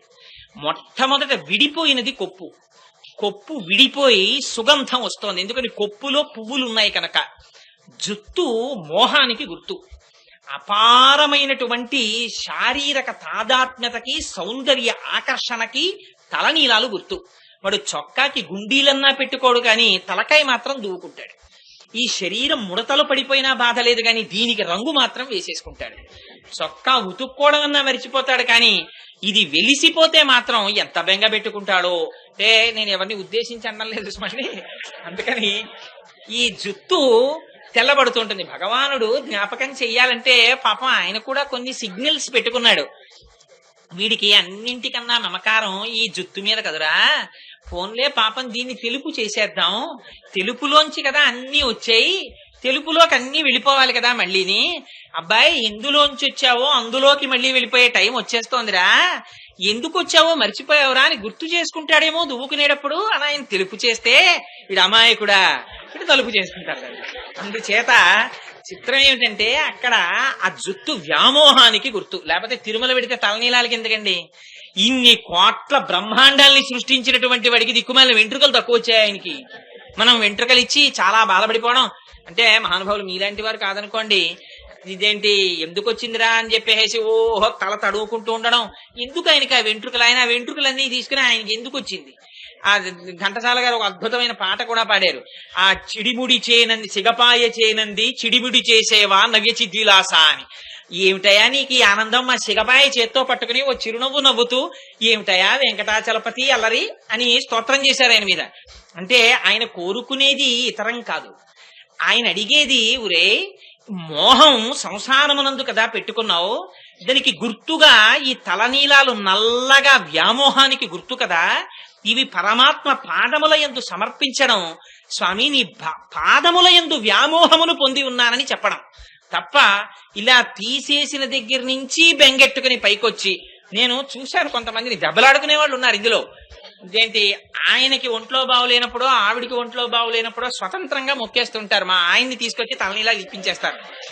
ఆ తర్వాత సరే ఏదో తప్పక ఆయన వెళ్ళి ఇచ్చేసి తీరిందని మొక్కు అంటుంటాడు. తీరిందని మొక్కు అంటే ఆయన బాధ పాపం ఆయనది. అందుకని పరమాత్మకి కావలసింది అడిగారు. కుమారు వెంట్రుకలు ఎందుకు ఆయనకి? ఆయన ఏం చేసుకుంటాడు? ఇన్ని సృష్టించిన వాడు వెంట్రుకలు ఆయన సృష్టించుకోలేడేంటి? కానీ ఆయనకి కావలసింది ఒరే ఒక్కసారి నీవాడనని అనరా.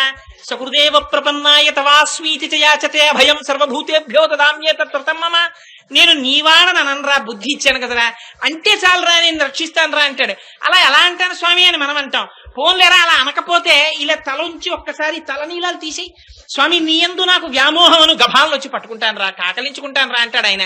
స్వామి నువ్వు కౌగిలించుకుంటానంటే మాత్రం ఇవి కొంచెం కష్టం స్వామి అని ఇవి ఇవ్వడానికి మనం ఎంతో బాధపడిపోతాం. మనం చిత్రం ఏమిటో తెలుసా అండి, ఆఖరికి పృథివిలోకి, రక్తం జలంలోకి, ఎముకలు భూమిలోకి అన్ని వెళ్ళిపోతాయి. ఆకాశంలోకి, అగ్నిలోకి ఇన్ని వెళ్ళిపోతాయి. కానీ వెంట్రుకలు చెట్ల మొదళ్ళకెళ్ళి అంటుకుని ఉండిపోతాయి. ఈ మాత్రం దానికి ఎంత గొప్ప అవకాశాన్ని వదిలేసుకుంటున్నాడో చూడండి.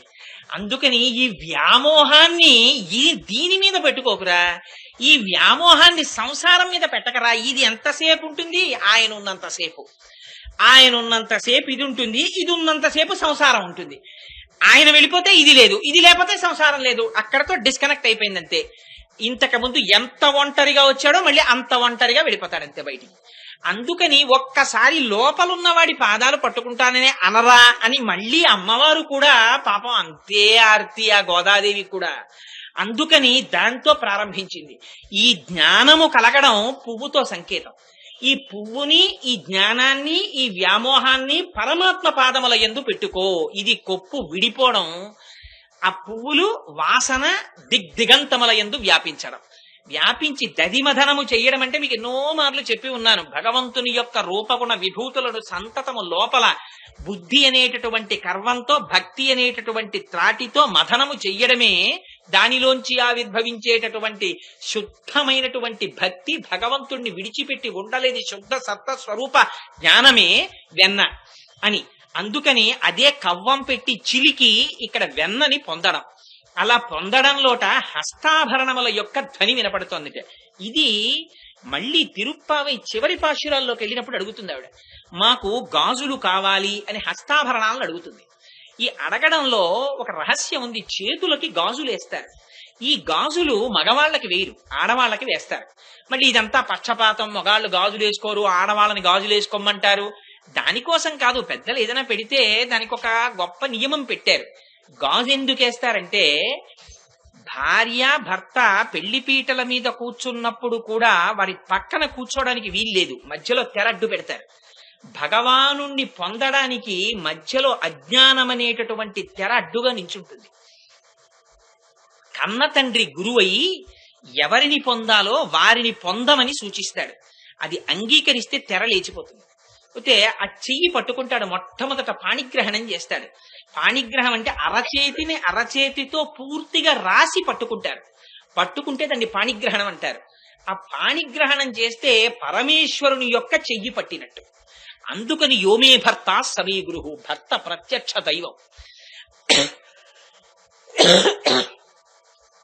ఆ భగవంతుని చేత చేపట్టబడినటువంటి చెయ్యి అనడానికి మంగళ సూచనగా చేతికి గాజులు వేస్తారు.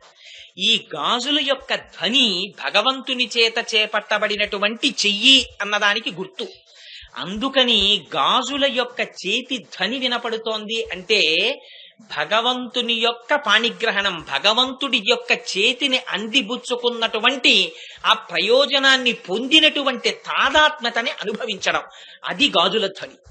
ఈ మంగళసూత్రాల యొక్క ధ్వని అంటే, ఈ మంగళసూత్రాల్లో మళ్ళీ కాసు పిరప్పు కదమ్మా అని రెండుంటాయి. ఈ కాసు పిరప్పు అనేటటువంటి మంగళసూత్రములకు పెట్టబడినటువంటి ఆభరణములు, ఆ పెట్టబడినటువంటి ఆ రెండు ఏమంటామంటే ఆ బిళ్ళల లాంటివి, అవి కలిసి చేసేటటువంటి ధ్వని, ఆ ఆభరణముల సవ్వడి ఒక చిత్రమైంది. ఆ మంగళసూత్రం అన్న మాట ఒక్క ఆర్ష సాంప్రదాయానికే చెల్లింది. ఈ మంగళసూత్రం గురించి ప్రస్తావన లేనటువంటి సంప్రదాయం లేదు. అద్వైతంలో చెప్పిన మంగళసూత్రం గురించి ఒక చోట వ్యాఖ్యానంలో చదివాను నేను. అది ఎందుకు పరమ పవిత్రం, ఆ మంగళసూత్రం గడిగితే అద్వైత భావన ఎలా కలుగుతుందని. దాన్ని ద్వైతంలో వాడతారు, విశిష్టాద్వైతంలో వాడతారు, అద్వైతంలో వాడతారు. ఇవన్నీ సిద్ధాంతాలు ఎలా ఉన్నా యథార్థానికి అన్ని మన్ని మెట్లు ఎక్కించడానికి వచ్చినవి. అది గుర్తు పెట్టుకోకపోతే మాత్రం నిష్కారణంగా ఇబ్బంది పడతాం. ఇవి అన్ని మన్ని ఒక్కొక్క మెట్టు ఎక్కించేవిగా తీసుకోవాలి. తీసుకుని మెట్లు ఎక్కాలి తప్ప దేని పట్ల నిరాదరణ మాత్రం పనికిరాదు. అందుచేత ఆ ధ్వని రావడం అంటే మంగళసూత్రం అంటే దానికి ఇంకొక పేరు పెట్టాల. మంగళం అంటే ఏమిటి? మంగళం అంటే అత్యంత శుభం. ఏమిటి అత్యంత శుభం? ఆయన ఉండడమే శుభం. ఇంకంతకన్నా స్త్రీకి వేరొక శుభం లేదు. ఎన్ని కోట్లు ఉండనివ్వండి, ఎంత ఐశ్వర్యం ఉండనివ్వండి. సీతమ్మ చెప్పేసింది, అరణ్యవాసానికి వెళ్ళేటప్పుడు రాముడు అన్నాడు, నువ్వెందుకు నాతోటి, నేను వెడతానన్నాను కానీ నిన్ను తీసుకెడతానని ప్రమాణం చేయలేదు మా నాన్నగారితోటి, నువ్వెందుకు అరణ్యవాసానికి, నువ్వు రావద్దన్నాడు. ఇక్కడ ఉంటే సుఖంగా ఉంటావు, ఆ అరణ్యవాసానికి వస్తే చాలా కష్టాలు ఉన్నాయి, రావద్దంటే అమ్మవారంది అద్భుతమైన మాట ఒకటి చెప్పింది. నా తంత్రి వజ్జతే వీణ, నా చక్రో వర్తతే రథ, నా పతి సుఖమే దేత యస్యాదపి శతాత్మజ అంది. నా తంత్రి వజ్జతే వీణ, వీణగా గోరు పెట్టి కొడుతూ ఉంటే పెనగి మోగుతుంది, కానీ వీణతీగ మోగుతోంది అనరు, వీణ మోగుతోందంటారు. నా తంత్రి వజ్జతే వీణ, నా చక్రో వర్తతే రథ. రథం రహదారి మీద వెళ్లిపోయేటప్పుడు రాతి దెబ్బలు తిని చక్రాలు నడుస్తాయి, కానీ చక్రములు నడుస్తున్నాయి